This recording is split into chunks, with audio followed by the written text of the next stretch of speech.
Dear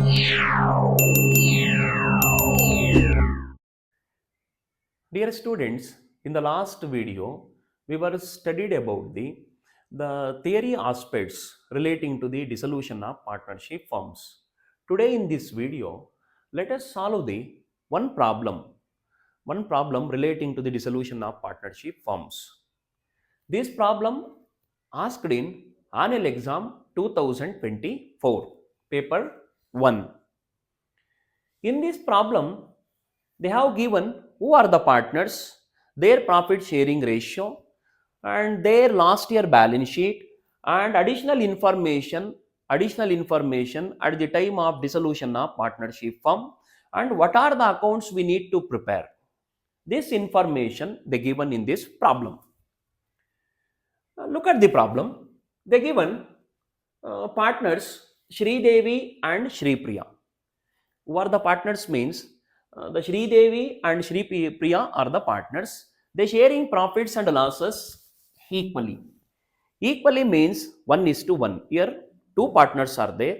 Therefore, their profit sharing ratio will comes to 1:1. Then comes to the given balance sheet, last year balance sheet. In that last year balance sheet, look at the liabilities one by one. Creditors 50,000, bills payable 30,000, reserve fund 10,000, capitals contributed by both the partners 1,35,000. In 1,35,000, Sri Devi contributed 75,000, Sri Priya contributed 60,000. Then comes to the asset side. Cash at bank 18,000, bills receivables 20,000, stock 30,000, debtors 40,000, buildings 50,000, motor car 27,000, and furniture 40,000. Balance sheet total it comes to 2,25,000. Then they given, apart from the balance sheet, they given additional information during the dissolution of partnership firm. Look at the additional information. They given four additional information, four adjustments at the time of dissolution of partnership firm. Look at the adjustment A. Assets realized as follows. Assets realized as follows means whatever the assets available in the business to sale, we call realization of assets. They sold stock 30,400. They realized from bills receivables 19,000. Bills receivables ಅನ್ನು ನಾವು sold out ಮಾಡೋದಕ್ಕಾಗೋದಿಲ್ಲ. ಆ ಕಸ್ಟಮರ್ಸ್ಗೆ ಏನು ಮಾಡ್ತೀವಿ ನಾವು ಒಂಥರ intimate ಮಾಡ್ತೀವಿ, ಅವ್ರ ಕಡೆಯಿಂದ ರಿಕವರ್ಡ್ ಮಾಡ್ಕೊಳ್ತಾ ಇದ್ದೀವಿ ಅಮೌಂಟ್ ಅನ್ನು 19,000 rupees ರಿಕವರ್ಡ್ ಮಾಡ್ಕೊಳ್ತಾ ಇದ್ದೀವಿ. ದೇ ಸೋಲ್ಡ್ ಫರ್ನಿಚರ್ ಅನ್ನು ಸೋಲ್ಡ್ ಔಟ್ ಮಾಡಿದ್ದಾರೆ, 35,000 ರಿಕವರ್ಡ್ ಮಾಡ್ಕೊಂಡಿದ್ದಾರೆ, 35,000 ರಿಯಲೈಸೇಷನ್ ಮಾಡ್ಕೊಂಡಿದ್ದಾರೆ. They recovered the amounts from the debtors 42,600. They given within the bracket with interest. Here they have received 42,600 with interest. ಅಂದ್ರೆ 40,000 ನಾವು ಕಲೆಕ್ಟ್ ಮಾಡ್ಕೋಬೇಕಾಗಿತ್ತು ಡೇಟಾರ್ಸ್ ಇಂದ. ಇಲ್ಲೇನ್ ಮಾಡಿದ್ದಾರೆ ಅಂದ್ರೆ at the time of dissolution 42,600 rupees collect ಮಾಡ್ಕೊಳ್ತಾ ಇದ್ದಾರೆ. ಇನ್ ಎಕ್ಸ್ಟ್ರಾ ಏನಿದೆ ಇಲ್ಲಿ 40,000 ಇದೆ ಡೇಟಾರ್ಸ್, ಇಲ್ಲಿ 42,600 ಇದೆ. ಎಕ್ಸ್ಟ್ರಾ ಏನಿದೆ 2,600 ಅದು ಬಡ್ಡಿ, ಎಕ್ಸ್ಟ್ರಾ ಇಂಟ್ರೆಸ್ಟ್ ಅನ್ನ ಕಲೆಕ್ಟ್ ಮಾಡ್ಕೊಂಡಿದ್ದಾರೆ. ಅಡ್ಜಸ್ಟ್ಮೆಂಟ್ ಬಿಗ್ ಬನ್ನಿ. Sridevi took over buildings. Sridevi ಅನ್ನೋ ಪಾರ್ಟ್ನರ್, ಫಸ್ಟ್ ಪಾರ್ಟ್ನರ್ ಏನ್ ಮಾಡ್ತಾ ಇದ್ದಾಳೆ ಅಂದ್ರೆ ಅವಳು ಪರ್ಸನಲ್ ಯೂಸ್ಗೆ ಬಿಲ್ಡಿಂಗ್ಸ್ ಅನ್ನ ಟುಕ್ ಓವರ್ ಮಾಡ್ತಾ ಇದ್ದಾಳೆ. ಈ ಇನ್ಫಾರ್ಮೇಶನ್ ಅನ್ನು ನಾವು ಲಾಸ್ಟ್ ಕ್ಲಾಸ್ ಅಲ್ಲಿ ಡಿಸ್ಕಸ್ ಮಾಡ್ತಾ ಇದೀವಿ. Instead of selling assets to outsiders, some assets given to partners and that same assets value should be debited from the respective partners capital accounts. ಯಾವಾಗ ಒಬ್ಬ ಪಾರ್ಟ್ನರು ಅಸೆಟ್ ಅನ್ನ ತಗೊಂಡು ಹೋಗ್ತಾನೆ ಅವನ ಪರ್ಸನಲ್ ಯೂಸ್ಗೆ, ಯಾಕಂದ್ರೆ ಬಿಸ್ನೆಸ್ ಕಂಪ್ಲೀಟ್ ಆಗಿ ಕ್ಲೋಸ್ ಡೌನ್ ಆಗ್ತಾ ಇರೋ ರೀಸನ್ ಇಂದ ಆ ಅಸೆಟ್ ಅನ್ನ ಏನು ಆ ಪರ್ಟಿಕ್ಯುಲರ್ ಅಸೆಟ್ ಅನ್ನ ಅವನು ಟುಕ್ ಓವರ್ ಮಾಡ್ತಾ ಇರ್ತಾನೆ ಪರ್ಸನಲ್ ಯೂಸ್ಗೆ, ಅಂತ ಅಸೆಟ್ ಏನು ವ್ಯಾಲ್ಯೂ ಇರುತ್ತೆ ಅಗ್ರೀಡ್ ವ್ಯಾಲ್ಯೂ, ಅದನ್ನ ನಾವೇನ್ ಮಾಡ್ತೀವಿ ಅಂತಂದ್ರೆ ಅವನ ರೆಸ್ಪೆಕ್ಟಿವ್ ಕ್ಯಾಪಿಟಲ್ ಅಕೌಂಟ್ ಇಂದ ಡೆಬಿಟ್ ಮಾಡ್ಕೊಳ್ತೀವಿ, ಡಿಡಕ್ಟ್ ಮಾಡ್ಕೊಳ್ತೀವಿ. ನೆಕ್ಸ್ಟ್ ನೋಡಿ, Sripriya agreed to take over motor car. Buildings ಅನ್ನ ಯಾರು ಟೇಕನ್ ಓವರ್ ಮಾಡಿದ್ರು ಅಂದ್ರೆ ಶ್ರೀದೇವಿ ಟುಕ್ ಓವರ್ ಮಾಡಿದ್ದಾರೆ. ಬಿಲ್ಡಿಂಗ್ಸ್ ಶ್ರೀದೇವಿ ತಗೊಂಡು ಹೋಗ್ತಾ ಇದ್ದಾರೆ. ಶ್ರೀಪ್ರಿಯಾ ಮೋಟಾರ್ ಕಾರನ್ನು ತಗೊಂಡು ಹೋಗ್ತಾ ಇದ್ದಾರೆ ಅಟ್ ₹26,600. ನೋಡಿ ಇಲ್ಲಿ ಮೋಟಾರ್ ಕಾರ್ಗಿರೋದು 27,000, ಬಟ್ ಅಗ್ರೀಡ್ ವ್ಯಾಲ್ಯೂ ಎಷ್ಟಿದೆಯಪ್ಪ ಅಂದರೆ ₹26,600 ಇದೆ. ನಾವು ಈ ಪ್ರೈಸೇ ತಗೋಬೇಕಾಗುತ್ತೆ. ರಿಯಲೈಸಬಲ್ ಏನಾಗಿರುತ್ತೆ ಆ ಪ್ರೈಸನ್ನೇ ನಾವು ತಗೋಬೇಕಾಗುತ್ತೆ. Next look at the adjustment C. Here they given all liabilities were paid in full by the firm. Liabilities means external liabilities. Here in this balance sheet they given only two external liabilities, creditors and bills payable. Creditors and bills payable treated as external liabilities, reserve fund and capitals treated as internal liabilities. External liabilities means the liabilities contributed by the amounts contributed by the outsiders. The borrowings made from outsiders. ಈ outsiders ಕಡೆಯಿಂದ ನಾವೇನು ಸಾಲ ಮಾಡ್ಕೊಂಡಿರ್ತೀವಿ ಅದನ್ನು ನಾವು external liabilities ಅಂತ ಕರಿತೀವಿ. Owners contributions ಏನಿರುತ್ತೆ ಅದನ್ನು ನಾವು ಈಕ್ವಿಟಿ ಅಂತ ಕರಿತೀವಿ. ಹಾಗಾದರೆ ಓನರ್ಸ್ ಕಾಂಟ್ರಿಬ್ಯೂಷನ್ಸ್ ಅಲ್ಲಿ ಏನೇನು ಬರುತ್ತಪ್ಪ ಅಂತಂದರೆ their capital, their share of reserves, their share of accumulated profits and losses. Accumulated profits and losses means undistributed profits or losses. ಹೇಗೆ ಸರ್ ನೀವು ಪ್ರಾಫಿಟ್ಟು ಅಂತ ಹೇಳ್ತಾ ಇದ್ದೀರಾ ಮತ್ತೆ ಲಾಸು ಅಂತಾನು ಹೇಳ್ತಾ ಇದ್ದೀರಾ? ಪ್ರಾಫಿಟ್ ಯಾವ ಕಡೆ ಇದ್ದಾಗ ಬರುತ್ತೆ, ಲಾಸ್ ಅಂತ ಯಾವ ಕಡೆ ಇದ್ದಾಗ ನಾವು ಟ್ರೀಟ್ ಮಾಡಬೇಕು? When they given profit and loss account on the liability side of the balance sheet we treat it as profit. When they given same P&L account on the asset side of the balance sheet, instead of liabilities side, at that time we treat it as loss.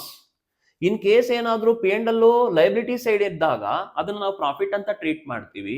Liability side ಕೊಡ್ದಿರ ಅವನು asset side ಕೊಟ್ಟಿದ್ದಾನೆ ಆ P&L account ಅನ್ನ ಅಂತಂದಾಗ ನಾವೇನಂತ treat ಮಾಡ್ತೀವಿ ಅಂತಂದ್ರೆ ಅದು ಅನ್ಡಿಸ್ಟ್ರಿಬ್ಯೂಟೆಡ್ losses ಅಂತ ಟ್ರೀಟ್ ಮಾಡ್ತೀವಿ. ಪ್ರಾಫಿಟ್ ಆದರೂ ಲಾಸ್ ಆದರೂ ನಾವೇನು ಮಾಡ್ತೀವಿ, ಪಾರ್ಟ್ನರ್ಸ್ ಕ್ಯಾಪಿಟಲ್ ಅಕೌಂಟ್ಗೆ ಟ್ರಾನ್ಸ್ಫರ್ ಮಾಡ್ತೀವಿ. ಹಾಗಾದರೆ ಗೊತ್ತಾಗ್ತಾ ಇದೆ, therefore all these three items capital, reserves and P&L recorded under the partners capital account. ಈ ಮೂರು ಐಟಮ್ಸ್ ಅನ್ನು ನಾವೇನು ಮಾಡ್ತೀವಿ ಅಂದರೆ ಪಾರ್ಟ್ನರ್ಸ್ ಕ್ಯಾಪಿಟಲ್ ಅಕೌಂಟ್ ಅಂಡರ್ ಅಲ್ಲಿ ರೆಕಾರ್ಡ್ ಮಾಡ್ಕೊಂಡು ಹೋಗ್ತೀವಿ. ಇನ್ನೊಂದು ಐಟಮ್ ನೆನ್ಪಿಟ್ಕೊಂಡಿರಿ ಮೈಂಡಲ್ಲಿ, ಇನ್ನೊಂದು ಯಾವುದಪ್ಪ ಅಂದರೆ ಪಾರ್ಟ್ನರ್ಸ್ ಲೋನ್. ಇದೇನಾದರೂ ಕೊಟ್ಟರೆ ಇದನ್ನು ಕೂಡ ನಾವೇನಂತ ಟ್ರೀಟ್ ಮಾಡ್ತೀವಿ ಅಂದರೆ ಇಂಟರ್ನಲ್ ಲಯಬಿಲಿಟಿ ಅಂತಾನೆ ಟ್ರೀಟ್ ಮಾಡ್ತೀವಿ. ಇದು ಕೂಡ ಲೋನ್. ಇದು ನೋಡಿ, loan contributed by the partners apart from the capital. Loans and advances contributed by the partners apart from the capital. Capital ಅನ್ನ ಬಿಟ್ಟು ಏನ್ ಮಾಡ್ತಾರೆ ಇವರು, ಲೋನ್ಸ್ ಅಂಡ್ ಅಡ್ವಾನ್ಸಸ್ ಅನ್ನ ಬಿಸ್ನೆಸ್ಗೆ ಕಾಂಟ್ರಿಬ್ಯೂಟ್ ಮಾಡಿರ್ತಾರೆ. ಇದು ಕೂಡ ಇಂಟರ್ನಲ್ ಲಯಬಿಲಿಟಿನೇ, ಇದು ಎಕ್ಸ್ಟರ್ನಲ್ ಲಯಬಿಲಿಟಿಯಲ್ಲಿ ಬರೋದಿಲ್ಲ. ಬಟ್ ಇದನ್ನ ನಾವು ಪಾರ್ಟ್ನರ್ಸ್ ಕ್ಯಾಪಿಟಲ್ ಅಕೌಂಟ್ ಅಂಡರ್ ಅಲ್ಲಿ ರೆಕಾರ್ಡ್ ಮಾಡೋದಿಲ್ಲ. This partners loan account recorded under the cash or bank account. ಇದನ್ನು ನಾವೇನು ಮಾಡ್ತೀವಿ, cash or bank account under ಅಲ್ಲಿ ಈ ಪಾರ್ಟ್ನರ್ಸ್ ಲೋನ್ ಅಕೌಂಟ್ ಅನ್ನ ರೆಕಾರ್ಡ್ ಮಾಡ್ತೀವಿ. ಇಲ್ಲಾಂದ್ರೆ ಸಮ್ ಟೈಮ್ಸ್ ನಾವೇನ್ ಮಾಡ್ತೀವಿ, ಈ ಪಾರ್ಟ್ನರ್ಸ್ ಲೋನ್ ಅಕೌಂಟ್ ಅನ್ನ ಸಪರೇಟ್ ಆಗಿ ಪ್ರಿಪೇರ್ ಮಾಡೋ ಚಾನ್ಸಸ್ ಕೂಡ ಇರುತ್ತೆ. ಯಾಕೆ ಅಂತಂದ್ರೆ ಕ್ವಶನ್ ಪೇಪರ್ ಅಲ್ಲಿ ಏನಾದರೂ ಒಂದು ಕೊಟ್ಟಿದ್ದಾಗ ಪಾರ್ಟ್ನರ್ಸ್ ಲೋನ್ ಅಕೌಂಟ್ ಅನ್ನು ಪ್ರಿಪೇರ್ ಮಾಡಿ ಅಂತ ಕೊಟ್ಟಾಗ ನಾವು ಪಾರ್ಟ್ನರ್ಸ್ ಲೋನ್ ಅಕೌಂಟ್ ಅನ್ನ ಪ್ರಿಪೇರ್ ಮಾಡ್ತೀವಿ. ಬಟ್ ಫೈನಲಿ ನಾವು ರೆಕಾರ್ಡ್ ಮಾಡೋದು ಈ ಪಾರ್ಟ್ನರ್ಸ್ ಲೋನ್ ಅಕೌಂಟ್ ಅನ್ನ ಎಲ್ಲಿ ಅಂತಂದ್ರೆ ಕ್ಯಾಶ್ ಆರ್ ಬ್ಯಾಂಕ್ ಅಕೌಂಟ್ ಅಲ್ಲಿ ಕ್ರೆಡಿಟ್ ಸೈಡ್ ನಾವು ರೆಕಾರ್ಡ್ ಮಾಡ್ತೀವಿ. ಒನ್ ಟೈಮ್ ರೆಕಾರ್ಡ್ ಮಾಡಿದ್ರೆ ಸಾಕು. ಇದನ್ನ ನೋಡಿ, ಇವೆಲ್ಲನೂ ಇಂಟರ್ನಲ್ ಲಯಬಿಲಿಟೀಸ್ ಅಂತ ಹೇಳ್ತೀವಿ. ಇಲ್ಲಿ ಅವನು ಆಲ್ ಲಯಬಿಲಿಟೀಸ್ ವಾರ್ ಪೇಯ್ಡ್ ಇನ್ ಫುಲ್ ಅಂತ ಹೇಳಿದ್ದಾಗ ಇದರ ಅರ್ಥ ಏನಪ್ಪಾ ಅಂದ್ರೆ ಎಕ್ಸ್ಟರ್ನಲ್ ಲಯಬಿಲಿಟೀಸ್ ಅನ್ನ ಅವರು ಫುಲ್ ಸೆಟಲ್ಮೆಂಟ್ ಮಾಡಿದ್ದಾರೆ ಅಂತ ಅರ್ಥ. ಇಲ್ಲಿ ರಿಮೈನಿಂಗ್ ಏನ್ ಕಾಣಿಸ್ತಾ ಇದೆ ನಮ್ಗೆ, ಇಲ್ಲಿ ಕ್ಯಾಪಿಟಲ್, ರಿಸರ್ವ್ಸ್ ಏನ್ ಕಾಣಿಸ್ತಾ ಇದೆ, ಇದು ಪಾರ್ಟ್ನರ್ಸ್ ಕ್ಯಾಪಿಟಲ್ ಅಕೌಂಟ್ ಅಂಡರ್ ಅಲ್ಲಿ ರೆಕಾರ್ಡ್ ಮಾಡ್ಬೇಕು. ಯಾಕಂದ್ರೆ ಅದನ್ನ ಓನರ್ಸ್ಗೆ ರಿಲೇಟೆಡ್ ಆಗಿರೋ ಸಪರೇಟ್ ಅಕೌಂಟ್ ಕೊಟ್ಬಿಟ್ಟಿದ್ದಾರೆ, ಪಾರ್ಟ್ನರ್ಸ್ ಕ್ಯಾಪಿಟಲ್ ಅಕೌಂಟ್ ಅಂತ ಕೊಟ್ಟಿದ್ದಾರೆ. ಅದಕ್ಕೆ ಪಾರ್ಟ್ನರ್ಸ್ ಕ್ಯಾಪಿಟಲ್ ಅಕೌಂಟ್ ಅಲ್ಲಿ ನಾವು ರೆಕಾರ್ಡ್ ಮಾಡ್ತೀವಿ. ಸಮ್ ಟೈಮ್ಸ್ ಅವನೇನಾದ್ರೂ ಪಾರ್ಟ್ನರ್ಸ್ ಲೋನ್ ಅಂತ ಕೊಟ್ಟ ಅಂತ ಅನ್ಕೊಳ್ಳಿ. ಇನ್ ಕೇಸ್ ಶ್ರೀದೇವಿಸ್ ಲೋನ್, ಶ್ರೀಪ್ರಿಯಾಸ್ ಲೋನ್ ಅಂತ ಏನಾದ್ರು ಮೆನ್ಷನ್ ಮಾಡ್ದ, ಆ ಲೋನ್ಗೆ ಪಾರ್ಟ್ನರ್ ನೇಮ್ ಅನ್ನ ಮೆನ್ಷನ್ ಮಾಡಿದ್ದಾನೆ ಅಂತ ಅನ್ಕೊಳ್ಳಿ, ಅದು ಪಾರ್ಟ್ನರ್ಸ್ ಲೋನ್ ಆಗಿರುತ್ತೆ. ಅಂತ ಪಾರ್ಟ್ನರ್ಸ್ ಲೋನ್ ಅನ್ನ ನಾವೇನ್ ಮಾಡ್ತೀವಿ, ಒನ್ ಟೈಮ್ ರೆಕಾರ್ಡ್ ಮಾಡ್ತೀವಿ ಬ್ಯಾಂಕ್ ಅಕೌಂಟ್ ಅಲ್ಲಿ. ಈ ಲಾಸ್ಟ್ ಅಕೌಂಟ್ ಇದೆಯಲ್ಲ ಇಲ್ಲಿ, ಈ ಬ್ಯಾಂಕ್ ಅಕೌಂಟ್ ಅಲ್ಲಿ ರೆಕಾರ್ಡ್ ಮಾಡ್ತೀವಿ. ಸರ್ ಹಾಗಾದ್ರೆ ರಿಯಲೈಸೇಷನ್ ಅಕೌಂಟ್ ಎಲ್ಲ ನಾವ್ ಏನ್ ರೆಕಾರ್ಡ್ ಮಾಡ್ತೀವಿ? Realisation account is prepared to sale of assets and payment to liabilities. ಇಲ್ಲಿ ಎರಡು ಆಕ್ಟಿವಿಟೀಸ್ ಬರುತ್ತೆ.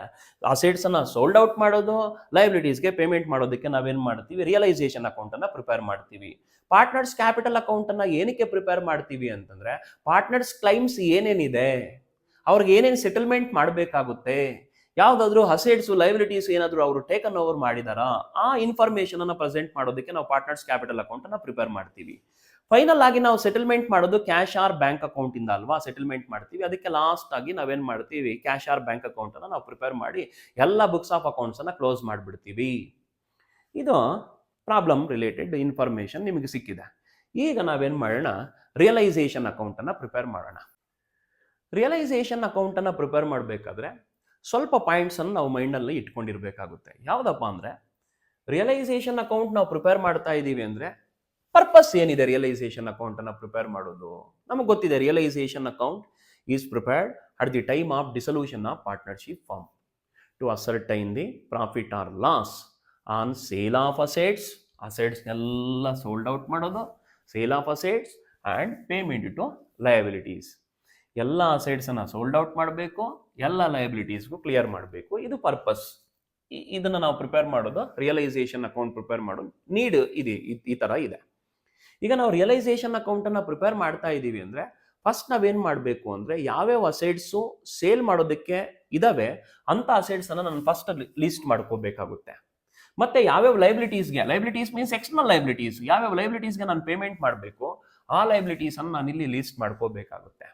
Assets starts with debit side, liabilities starts with credit side. ಯಾಕಂದ್ರೆ ನಮಗೆ ರೂಲ್ಸ್ ಗೊತ್ತಿದೆ, ಅಮೇರಿಕನ್ ಸಿಸ್ಟಮ್ ಏನು ಹೇಳಿದೆ ಅಂತಂದ್ರೆ, ಅಸೆಟ್ಸ್ ಅಂತ ಬಂದಿದೆ ಅಂದ್ರೆ debit increase in the value of asset, credit decrease in the value of asset. Asset ಏನಾದರೂ ಇನ್ಕ್ರೀಸ್ ಆಗ್ತಾ ಇದ್ರೆ ಡೆಬಿಟ್ ಅಲ್ಲಿ ನಾವು ರೆಕಾರ್ಡ್ ಮಾಡಬೇಕಾಗುತ್ತೆ.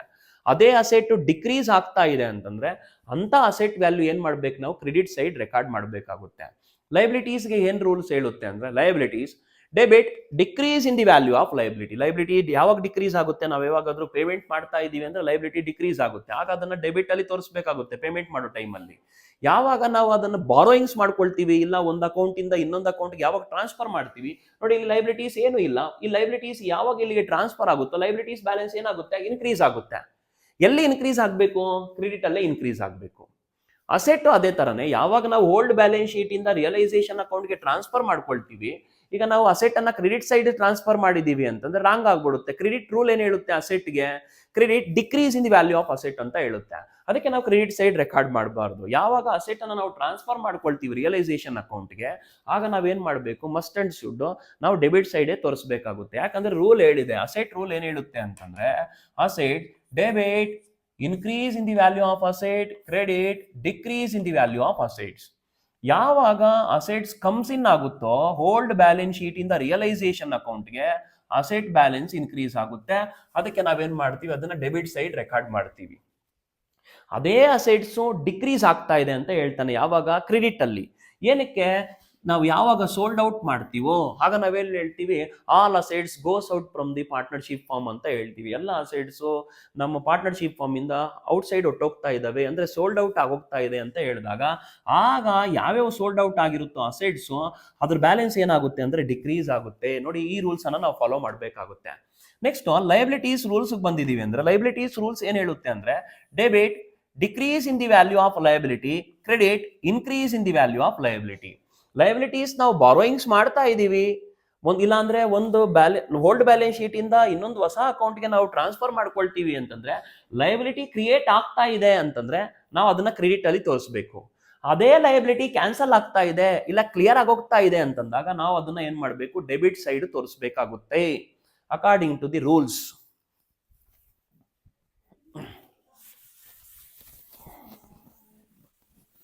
ಈಗ ನಾವೇನ್ ಮಾಡೋಣ, ಎಲ್ಲ ಅಸೆಟ್ಸ್ ಅನ್ನ ರಿಯಲೈಸೇಷನ್ ಅಕೌಂಟ್ಗೆ ಟ್ರಾನ್ಸ್ಫರ್ ಮಾಡ್ಕೊಳ್ಳೋಣ. Transfer of all assets in to the realisation account debit side except cash or bank P&L. ಯಾಕೆ ಇವರು ಕ್ಯಾಶ್ ಆರ್ ಬ್ಯಾಂಕ್ ಅನ್ನ ಮತ್ತೆ P&L ಅಕೌಂಟ್ ಅನ್ನ ಎಕ್ಸೆಪ್ಷನ್ಸ್ ಅಲ್ಲಿ ಯಾಕೆ ಇಟ್ಟಿದ್ದಾರೆ? ಇವ್ರೇನ್ ಹೇಳ್ತಾ ಇದ್ದಾರೆ ನೋಡಿ, ಫಸ್ಟ್ ಪಾಯಿಂಟ್ ಅಲ್ಲಿ transfer of all assets in to the realisation account debit side, because assets always starts with debit. ಆಯ್ತು, ಡೆಬಿಟ್ ಸೈಡ್ ನಾನು ಸ್ಟಾರ್ಟ್ ಮಾಡ್ತಾ ಇದ್ದೀನಿ. ಅಟ್ ದೇರ್ ಬುಕ್ ವ್ಯಾಲ್ಯೂನೇ ಬರ್ಕೊಳ್ಳೋಣ. ನೆಕ್ಸ್ಟ್ ಏನ್ ಹೇಳಿದಾನೆ ಅಂದ್ರೆ, ಎಕ್ಸೆಪ್ಟ್ ಕ್ಯಾಶ್ ಬ್ಯಾಂಕ್ P&L. ಈ ಕ್ಯಾಶು ಬ್ಯಾಂಕು P&L ಅನ್ನು ನಾವು ಏನ್ ಮಾಡಬೇಕು, ಇಲ್ಲಿ ಕನ್ಸಿಡರ್ ಮಾಡಬಾರ್ದಂತೆ. ಬಿಕಾಸ್ ನೋಡಿ, ಯಾಕೆ ಕ್ಯಾಶು ಬ್ಯಾಂಕು ನಾವು ರೆಕಾರ್ಡ್ ಮಾಡೋದಿಲ್ಲ ಅಂಡರ್ ರಿಯಲೈಸೇಷನ್ ಅಕೌಂಟ್ ಅಲ್ಲಿ ಅಂತಂದ್ರೆ, cash or bank account prepared under cash or bank account last ಅಲ್ಲಿ ಇದೆಯಲ್ಲ, ಅದಕ್ಕೆ ಒಂದು ಸಪರೇಟ್ ಅಕೌಂಟ್ ಇದೆ, ಅದರ ಅಂಡರಲ್ಲಿ ನಾವು ಪ್ರಿಪೇರ್ ಮಾಡ್ತೀವಿ. ಇನ್ನೊಂದು ರೀಸನ್ ಏನು ಇದೆ ಅಂದ್ರೆ, ಇದು ಆಲ್ರೆಡಿ ರಿಯಲೈಸ್ಡ್ ಫಾರ್ಮ್ ಅಲ್ಲೇ ಇದೆ, ಕ್ಯಾಶ್ ಅಲ್ಲೇ ಇದೆ. ಮತ್ತೆ ಇದನ್ನ ನಾವು ಸೋಲ್ಡ್ ಔಟ್ ಮಾಡೋ ನೀಡಿರೋದಿಲ್ಲ. ಯಾರು cash in hand, cash at bank ಅನ್ನ ಯಾರು ಸೋಲ್ಡ್ ಔಟ್ ಮಾಡೋದಿಲ್ಲ. ಮತ್ತೆ ಇನ್ನೊಂದು ಐಟಮ್ ಇದೆ ನೋಡಿ, ಯಾವುದು ಅಂದ್ರೆ P&L ಅಕೌಂಟ್ ಅಂತ ಇದೆ. ಇದು ಅಸೆಟ್ ಸೈಡ್ ಇದ್ದಾಗ ಲಾಸ್ ಅಂತ ಟ್ರೀಟ್ ಮಾಡ್ತೀವಿ. ಈ ಲಾಸ್ ಅನ್ನ ನಾವು ಎಲ್ಲಿ ರೆಕಾರ್ಡ್ ಮಾಡ್ತೀವಿ ಅಂದ್ರೆ ಅಂಡರ್ ಪಾರ್ಟ್ನರ್ಸ್ ಕ್ಯಾಪಿಟಲ್ ಅಕೌಂಟ್ ಅಲ್ಲಿ ನಾವು ರೆಕಾರ್ಡ್ ಮಾಡಬೇಕಾಗುತ್ತೆ. ಈ ಲಾಸ್ ಅನ್ನ ನಾವು ಸೋಲ್ಡ್ ಔಟ್ ಮಾಡೋದಕ್ಕಾಗೋದಿಲ್ಲ, ಯಾರು ತಗೊಳ್ಳೋದಿಲ್ಲ. ಇದನ್ನ ನಾವು ಯಾರಿಗೆ ಕೊಡ್ತೀವಿ ಅಂದ್ರೆ ಪಾರ್ಟ್ನರ್ಸ್ಗೆ ಕೊಡ್ತೀವಿ, ಅವ್ರ ಅಕೌಂಟ್ ಅಲ್ಲಿ ಡಿಡಕ್ಷನ್ಸ್ ಮಾಡ್ಕೊಳ್ತೀವಿ ಲಾಸ್ ಅಂತ ಹೇಳ್ಬಿಟ್ಟು, ಅನ್ಡಿಸ್ಟ್ರಿಬ್ಯೂಟೆಡ್ ಲಾಸಸ್ ಅನ್ನ. ನೋಡಿ, ಈ 3 ಐಟಮ್ಸ್ ಅನ್ನ ಬಿಟ್ಟು ನಾವೇನ್ ಮಾಡ್ತೀವಿ, ಇನ್ನು ರಿಮೈನಿಂಗ್ ಎಲ್ಲ ಅಸೆಟ್ಸ್ ಅನ್ನ, ಇಲ್ಲಿರೋ ಅಸೆಟ್ಸ್ ಅನ್ನ ಆಸ್ ಇಟ್ ಈಸ್ ಕಾಪಿ ಮಾಡ್ತೀವಿ. ಆಸ್ ಇಟ್ ಈಸ್ ಕಾಪಿ ಮಾಡಿ ಇಲ್ಲಿ ರೆಕಾರ್ಡ್ ಮಾಡ್ಕೊಂಡು ಹೋಗ್ತೀವಿ, ಸೇಮ್ ಆಸ್ ಇಟ್ ಈಸ್, ಏನು ಚೇಂಜಸ್ ಮಾಡಬಾರ್ದು ನಾವು. ಬನ್ನಿ ಈಗ, transfer of all assets in to the realisation account on debit side at their book values except cash, bank, P&L. ಇಲ್ಲಿ ಓನ್ಲಿ ಒನ್ ಐಟಮ್ ಇದೆ, ಕ್ಯಾಶ್ ಅಟ್ ಬ್ಯಾಂಕ್. ಇದನ್ನ ಬಿಟ್ಟು ಇನ್ನು ಎಲ್ಲ ಡಿಸ್ಪೋಸಬಲ್ ಅಸೆಟ್ಸ್ ಅನ್ನ, ಇನ್ನು ಎಲ್ಲ ಕ್ಯಾಶ್ಗೆ ಯಾವ್ದು ಕನ್ವರ್ಟ್ ಆಗುತ್ತೆ ಅಸೆಟ್ಸು, ಎಲ್ಲ ಅಸೆಟ್ಸ್ ಅನ್ನ ನಾವೇನ್ ಮಾಡಬೇಕು ಅಂದ್ರೆ realisation account debit side record ಮಾಡಬೇಕು. ಈಗ ನಾನು ರೆಕಾರ್ಡ್ ಮಾಡೋದಕ್ಕೆ ಸ್ಟಾರ್ಟ್ ಮಾಡ್ತೀನಿ. ಡೆಬಿಟ್ ಸೈಡ್ ಇಸ್ 2 ಸೈಡ್ ಅಲ್ವಾ, 2. First item bills receivables book value 20,000.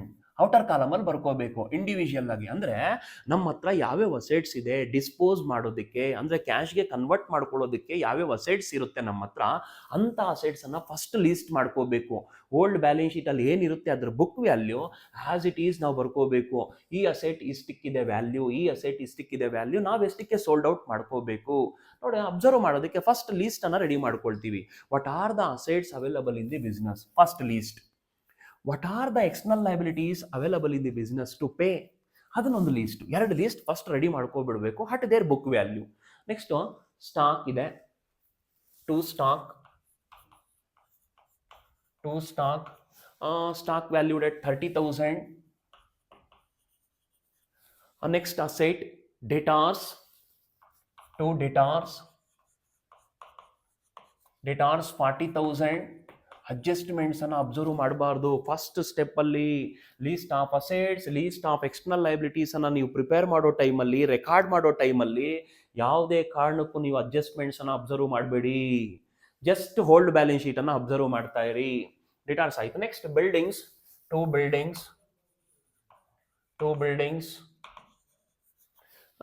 Buildings balance valued at 50,000. Then motor car, 2 motor car valued at 27,000. Then last item furniture, 2 furniture valued at rupees 40,000, 40. ನೋಡಿ, ಇದು list of assets to sale. ಯಾವ್ಯಾವ assets ಇದೆ ನಮ್ಮ ಹತ್ರ sale ಮಾಡೋದಕ್ಕೆ, at their book ವ್ಯಾಲ್ಯೂನ ನಾನು ಬರ್ಕೊಂಡಿದ್ದೀನಿ. Accept ನಾನು ಇಲ್ಲಿ ಯಾವ್ದು ರೆಕಾರ್ಡ್ ಮಾಡಿಲ್ಲ ಅಂತಂದ್ರೆ ಕ್ಯಾಶ್ ಅಟ್ ಬ್ಯಾಂಕ್ ಅನ್ನ ರೆಕಾರ್ಡ್ ಮಾಡಿಲ್ಲ.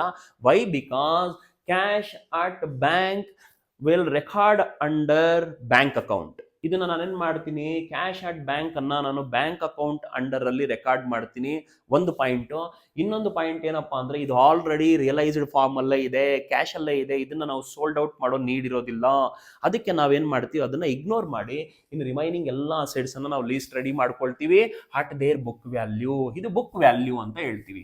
ಅಲ್ಲಿ ಹೋಲ್ಡ್ ಬ್ಯಾಲೆನ್ಸ್ ಶೀಟ್ ಅಲ್ಲಿ ಏನಿರುತ್ತೆ ಆಸ್ ಇಟ್ ಈಸ್ ನಾವು ಬರ್ಕೊಂಡಿರೋದು, ಏನು ಚೇಂಜಸ್ ಇಲ್ಲ. Next list of external liabilities. ಇಲ್ಲಿ ಬನ್ನಿ. Transfer of external liabilities into the realisation account at book value, at their book value. ಅದ್ರ ಬುಕ್ ವ್ಯಾಲ್ಯೂ ಏನಿರುತ್ತೆ ಅದನ್ನ ನಾನು ಇಲ್ಲಿ ರೆಕಾರ್ಡ್ ಮಾಡ್ಕೊಳ್ತೀನಿ. ಫಸ್ಟ್ ಎಕ್ಸ್ಟರ್ನಲ್ ಲಯಬಿಲಿಟಿ ಯಾವ್ದಿದೆ ಅಂತಂದ್ರೆ creditors. By creditors book value as per the old balance sheet 50,000, 50. Next bills payable. By bills payables valued at 30,000. ನೋಡಿ ಎಷ್ಟು ಚೆನ್ನಾಗಿದೆ ನೋಡಿ. ಅಸೆಟ್ಸ್ ಏನಾದ್ರು ನೋಡಿ, ಅಸೆಟ್ಸು 0 ಇತ್ತು, ಲೈಬಿಲಿಟೀಸ್ 0 ಇತ್ತು. ಅಸೆಟ್ಸು ವ್ಯಾಲ್ಯೂ ಕ್ರಿಯೇಟ್ ಆಗ್ತಾ ಇದೆ ಅಂತಂದ್ರೆ ಅದು ಡೆಬಿಟ್ ಅಲ್ಲೇ ಕ್ರಿಯೇಟ್ ಆಗಬೇಕು as per the rules. Liabilities ಇಲ್ಲಿ 0 ಇತ್ತು ಅಂತ ಅಸ್ಯೂಮ್ ಮಾಡ್ಕೊಳ್ಳಿ. ಲಯಬಿಲಿಟೀಸ್ ಏನಾದರೂ ವ್ಯಾಲ್ಯೂ ಕ್ರಿಯೇಟ್ ಆಗ್ತಾ ಇದೆ ಅಂತಂದ್ರೆ ಅದ್ರ ವ್ಯಾಲ್ಯೂ ಕ್ರಿಯೇಟ್ ಆಗೋದು ಎಲ್ಲಿ ಅಂತಂದ್ರೆ ಕ್ರೆಡಿಟ್ ಅಲ್ಲೇ ಕ್ರಿಯೇಟ್ ಆಗಬೇಕು. ಅವ್ನು ರೂಲ್ಸ್ ಹೇಳ್ಬಿಟ್ಟಿದ್ದಾನೆ, debit increase in the value of asset, credit increase in the value of liability. Liabilities credit ಅಲ್ಲಿ ಇನ್ಕ್ರೀಸ್ ಆಗುತ್ತೆ, ಅಸೆಟ್ ಡೆಬಿಟ್ ಅಲ್ಲಿ ಇನ್ಕ್ರೀಸ್ ಆಗುತ್ತೆ. ಈಗ ನಾನೇನ್ ಮಾಡಿದ್ದೀನಿ, 2 ಲೀಸ್ಟ್ ಅನ್ನ ರೆಡಿ ಮಾಡ್ಕೊಂಡಿದ್ದೀನಿ.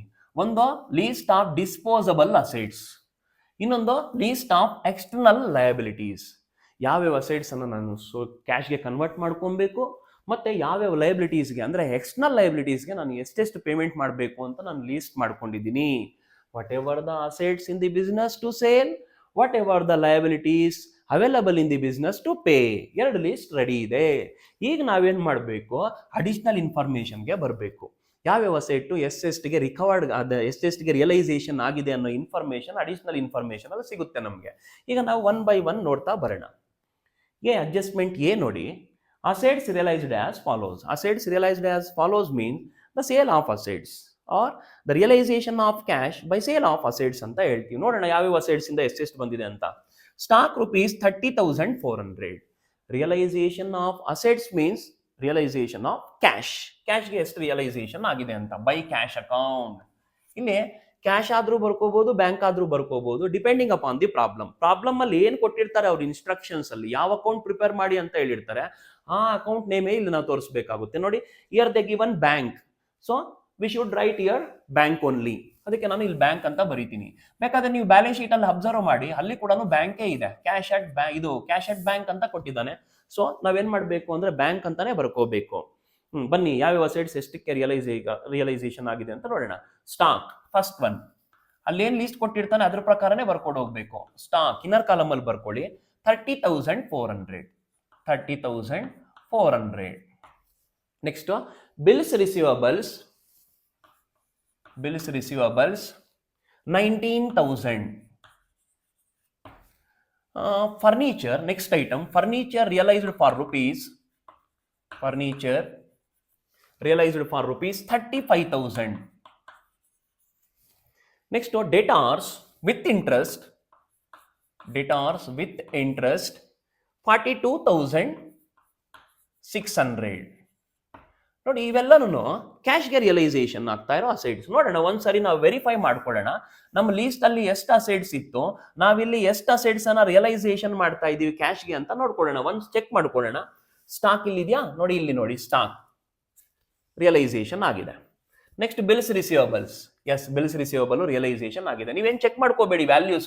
20,000 ಇತ್ತು ಬಿಲ್ಸ್ ರಿಸೀವಬಲ್, ನಾವು 19,000ಗೆ ರಿಕವರ್ಡ್ ಮಾಡ್ಕೊಂಡಿದೀವಿ. ಹೌದೌದು, ಆಟೋಮೆಟಿಕಲಿ ಅದು ಜನರೇಟ್ ಆಗುತ್ತೆ. ಲಾಸ್ಟ್ ಅಲ್ಲಿ ಪ್ರಾಫಿಟ್ ಬರುತ್ತಾ ಲಾಸ್ಟ್ ಬರುತ್ತಾ ಅಂತ ನಾವೇನು ಇದು ಇಂಡಿವಿಜುವಲ್ ಆಗಿ ನಾವೇನು ಅನಲೈಸಿಸ್ ಮಾಡೋದು ನೀಡಿರೋದಿಲ್ಲ ಈ ರಿಯಲೈಸೇಷನ್ ಅಕೌಂಟ್ ಅಲ್ಲಿ. ರಿಯಲೈಸೇಷನ್ ಅಕೌಂಟ್ ಅಲ್ಲಿ ಯಾವುದೇ ಕಾರಣಕ್ಕೂ ನೀವು ಇಂಡಿವಿಜುವಲ್ ಆಗಿ ಅನಲೈಸಿಸ್ ಮಾಡಕ್ ಹೋಗ್ಬೇಡಿ. ನೆಕ್ಸ್ಟ್ ಫರ್ನಿಚರ್ ಇದೆ, ಸರಿ, ಫರ್ನಿಚರ್ಗೆ ಟಿಕ್ ಮಾಡಿ. ನೆಕ್ಸ್ಟ್ ಡೆಟಾರ್ಸ್ ಇದೆ, ಡೆಟಾರ್ಸ್ ಕೂಡ ರಿಯಲೈಸೇಷನ್ ಆಗಿದೆ. ಈಗ ರಿಯಲೈಸೇಷನ್ ಆಗದೆ ಇರೋ ಅಸೆಟ್ಸ್ ಯಾವ್ದಪ್ಪ ಅಂದ್ರೆ, ಒಂದು ಬಂದು ಬಿಲ್ಡಿಂಗ್ಸ್, ಎರಡನೇದು ಬಂದು ಮೋಟಾರ್ ಕಾರ್. ಐದರ್ ಇದು ರಿಯಲೈಸೇಷನ್ ಆಗಬೇಕು, ಇಲ್ಲ ಅಂದ್ರೆ ಟೇಕನ್ ಓವರ್ ಆಗಿರ್ಬೇಕು. ಏನು ಇನ್ಫಾರ್ಮೇಶನ್ ಕೊಟ್ಟಿಲ್ಲ, ಇನ್ ಕೇಸ್ ಇಲ್ಲಿ ಕೊಟ್ಟಿದ್ದಾರೆ ಟೇಕನ್ ಓವರ್ ಆಗಿದೆ ಅಂತ ಹೇಳಿದ್ದಾರೆ. ನೋಡಿ, Sridevi took over buildings, Sripriya agreed to take over motor car. ಹಾಗಾದ್ರೆ ಗೊತ್ತಾಗ್ತಾ ಇದೆ, Sridevi took over buildings, Sripriya took over motor car. ಹಾಗಾದ್ರೆ ಇವೆರಡೂ ಏನಾಗಿದೆ ಇಲ್ಲಿ ಅಂದ್ರೆ ಟೇಕನ್ ಓವರ್ ಆಗಿದೆ. ಇವೆರಡು ಅಸೆಟ್ಸ್ ಏನಾಗಿದೆ, ಟೇಕನ್ ಓವರ್ ಆಗಿದೆ. ಯಾರು ಟೇಕನ್ ಓವರ್ ಮಾಡಿರೋದು? ಬಿಲ್ಡಿಂಗ್ಸ್ ಅನ್ನ ಶ್ರೀದೇವಿ ಟೇಕನ್ ಓವರ್ ಮಾಡಿದ್ದಾರೆ, ಮೋಟಾರ್ ಕಾರ್ ಅನ್ನ ಶ್ರೀಪ್ರಿಯಾ ಟೇಕನ್ ಓವರ್ ಮಾಡಿದ್ದಾರೆ. ಇಫ್ ಇನ್ ಕೇಸ್ ಏನು ಇನ್ಫಾರ್ಮೇಶನ್ ಕೊಟ್ಟಿಲ್ಲ ಅಂತ ಅನ್ಕೊಳ್ಳಿ, in the absence of any instructions at that time, we first see whether the assets is tangible or intangible. ಆ ಟೈಮಲ್ಲಿ ಇನ್ ಕೇಸ್ ಏನಾದರೂ ಆಬ್ಸೆನ್ಸ್ ಅಲ್ಲಿ ಇದ್ದಾಗ ಇನ್ಸ್ಟ್ರಕ್ಷನ್ಸ್, ನಾವು ಫಸ್ಟು ಆ ಅಸೆಟ್ ಟ್ಯಾಂಜಬಲ್ ಅಸೆಟಾ ಇಂಟ್ಯಾಂಜಬಲ್ ಅಸೆಟಾ ಅಂತ ನೋಡ್ಕೋಬೇಕಾಗುತ್ತೆ. If in case that is tangible asset means we should record in the books of accounts at their book value. If it is intangible assets means we should not record it in the books of accounts. Suppose ಅದು tangible asset ಆಗಿತ್ತಾ, ನಾವೇನ್ ಮಾಡಬೇಕು, instructions ಅಲ್ಲಿ ಕೊಟ್ಟಿಲ್ಲ ಅಂದ್ರೆ, ಈ information ಅಲ್ಲಿ realisation ಆಗೋ ಬಗ್ಗೆ ಇನ್ಫಾರ್ಮೇಶನ್ ಕೊಟ್ಟಿಲ್ಲ ಅಂದ್ರೆ ನಾವೇನ್ ಮಾಡ್ತೀವಿ ಅಂದ್ರೆ, ಈಗ ನೋಡಿ ಇದ್ರ ಬಗ್ಗೆ ಇನ್ಫಾರ್ಮೇಶನ್ ಕೊಟ್ಟಿಲ್ಲ ಅಂತ ಅನ್ಕೊಳ್ಳಿ, ಬಿಲ್ಡಿಂಗ್ಸ್ ಮತ್ತೆ ಮೋಟಾರ್ ಕಾರ್ ಕೊಟ್ಟಿಲ್ಲ ಅಂತ ಅನ್ಕೊಳ್ಳಿ, ಇವೆರಡು ಟ್ಯಾಂಜಬಲ್ ಅಸೆಟ್ಸ್. ನಾವೇನ್ ಮಾಡ್ತೀವಿ, ಅದ್ರ ಬುಕ್ ವ್ಯಾಲ್ಯೂ ಏನಿದೆ 50,000 27,000 ಇದನ್ನ ನಾವಿಲ್ಲಿ ರೆಕಾರ್ಡ್ ಮಾಡ್ಬಿಡ್ತೀವಿ. ಅರ್ಥ ಆಗ್ತಿದ್ಯಾ? ಸಪೋಸ್ ಏನಾದ್ರೂ ಅದು ಇಂಟ್ಯಾಂಜಬಲ್ ಅಸೆಟ್ ಆಗಿದ್ರೆ ಇನ್ವಿಸಿಬಲ್ ಅಸೆಟ್ ಅಂತ ಹೇಳ್ತೀವಿ, ಅದಕ್ಕೆ ಫಿಸಿಕಲ್ ಅಪಿಯರೆನ್ಸ್ ಇರೋದಿಲ್ಲ. For example goodwill, patents, copyrights, trade marks, computer softwares ಈ ತರ ಎಲ್ಲ ಬರುತ್ತಲ್ಲ ಇಂಟ್ಯಾಂಜಬಲ್ ಅಸೆಟ್ಸು, ಅದಕ್ಕೆ ಯಾವ ಇನ್ಫಾರ್ಮೇಶನ್ ಕೊಟ್ಟಿಲ್ಲ ಅಂತಂದ್ರೆ ರಿಯಲೈಸೇಷನ್ ಆಗೋ ಬಗ್ಗೆ ನಾವು ಅದನ್ನ ರೆಕಾರ್ಡ್ ಮಾಡೋದಿಲ್ಲ. No recordings regarding intangible assets in the absence of the instructions ಅಲ್ಲಿ ಕೊಟ್ಟಿಲ್ಲ ಅಂದ್ರೆ ನಾವು ಆ ಥರದ್ದನ್ನ ರೆಕಾರ್ಡ್ ಮಾಡೋದಿಲ್ಲ. ಬಟ್ ಟ್ಯಾಂಜಬಲ್ ಅಸೆಟ್ಸ್ ಅಂತ ಬರುತ್ತಲ್ಲ, ಲ್ಯಾಂಡು, ಬಿಲ್ಡಿಂಗ್ಸು, ಪ್ಲಾಂಟು, ಮೆಷಿನರಿ, ಮತ್ತೆ ಫರ್ನಿಚರು, ವೆಹಿಕಲ್ಸು, ಈ ಥರ ಅಸೆಟ್ಸ್ ಬರುತ್ತೆ ನೋಡಿ, ಟ್ಯಾಂಜಬಲ್ ಅಸೆಟ್ಸು. ಅದಕ್ಕೇನಾದ್ರೂ ಇನ್ಸ್ಟ್ರಕ್ಷನ್ಸ್ ಕೊಟ್ಟಿಲ್ಲ ಅಂದ್ರೂ ನಾವೇನ್ ಮಾಡಬೇಕು ಅಂತಂದ್ರೆ ಬುಕ್ ವ್ಯಾಲ್ಯೂನ ರೆಕಾರ್ಡ್ ಮಾಡಬೇಕಾಗುತ್ತೆ. ಅರ್ಥ ಆಗ್ತಾ ಇದೆ ಹೇಳ್ತಾರದ? ಎಸ್. ನೆಕ್ಸ್ಟ್, ಈಗ ಇದನ್ನ ಕ್ಲೋಸ್ ಮಾಡಿಬಿಡಿ, ಇದನ್ನ ಆಮೇಲೆ ನಾನು ಟೋಟಲ್ ಮಾಡ್ತೀನಿ. ಈಗ ರಿಮೈನಿಂಗ್ ಏನಿದೆ ಇಲ್ಲಿ, ಈ ಬಿಲ್ಡಿಂಗ್ಸು ಮತ್ತೆ ಮೋಟಾರ್ ಕಾರ್ ಯಾರು ಟೇಕನ್ ಓವರ್ ಮಾಡ್ತಾ ಇದ್ದಾರೆ ಅಂತಂದ್ರೆ ಪಾರ್ಟ್ನರ್ಸ್ ಟೇಕನ್ ಓವರ್ ಮಾಡ್ತಾ ಇದ್ದಾರೆ.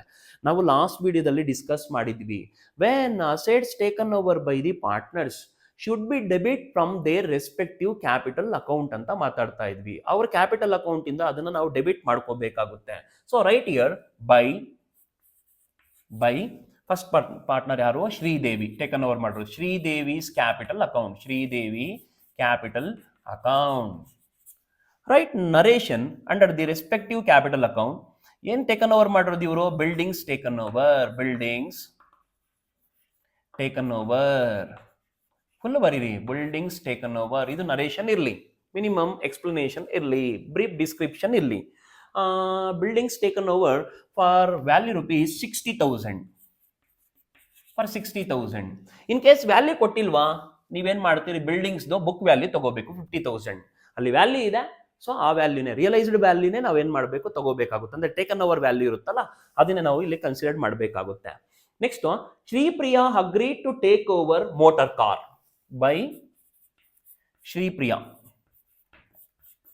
Sripriya capital account.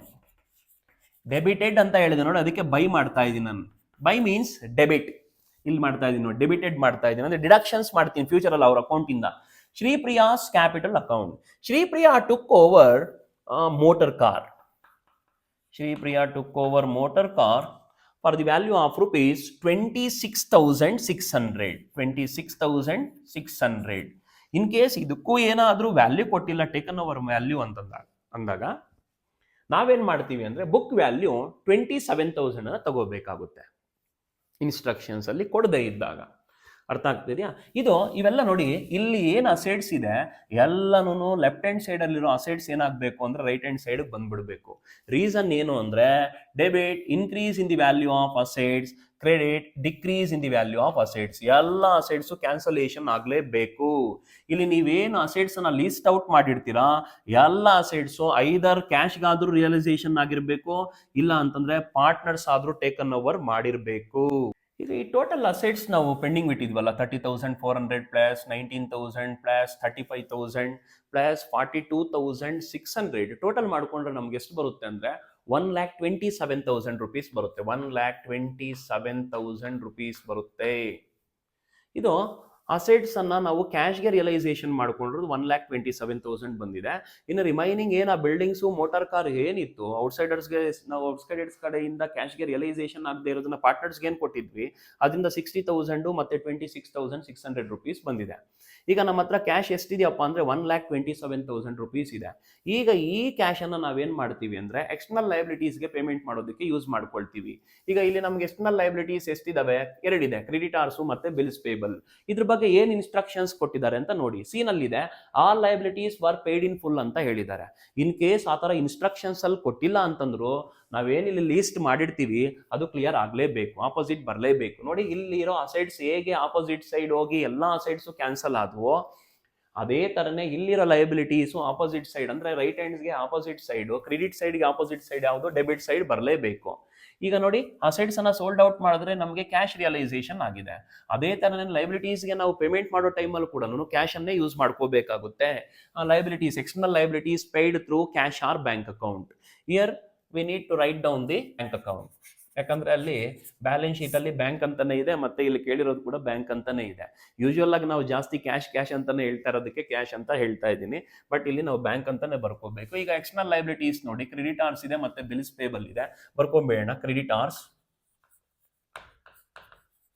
ಇನ್ನೊಂದು ಬಿಲ್ಸ್ ಪೇಬಲ್. ಅವ್ರೇನು ಇನ್ಸ್ಟ್ರಕ್ಷನ್ಸ್ ಕೊಟ್ಟಿದ್ದಾರೆ ನೋಡಿ, all liabilities var paid in full. Creditors 50,000, right in inner column. Then bills payable 30,000, paid in full settlement ಮಾಡಿಬಿಡಬೇಕು. 50,000 plus 30,000 80,000, ಇಲ್ಲಿ 80,000 ರುಪೀಸ್ ಪೇಮೆಂಟ್ ಮಾಡಬೇಕಾಗುತ್ತೆ. ಅವರು ಅಕೌಂಟ್ಸ್ ಫುಲ್ ಸೆಟಲ್ಮೆಂಟ್ ಆಗಬೇಕು ಅಂದರೆ.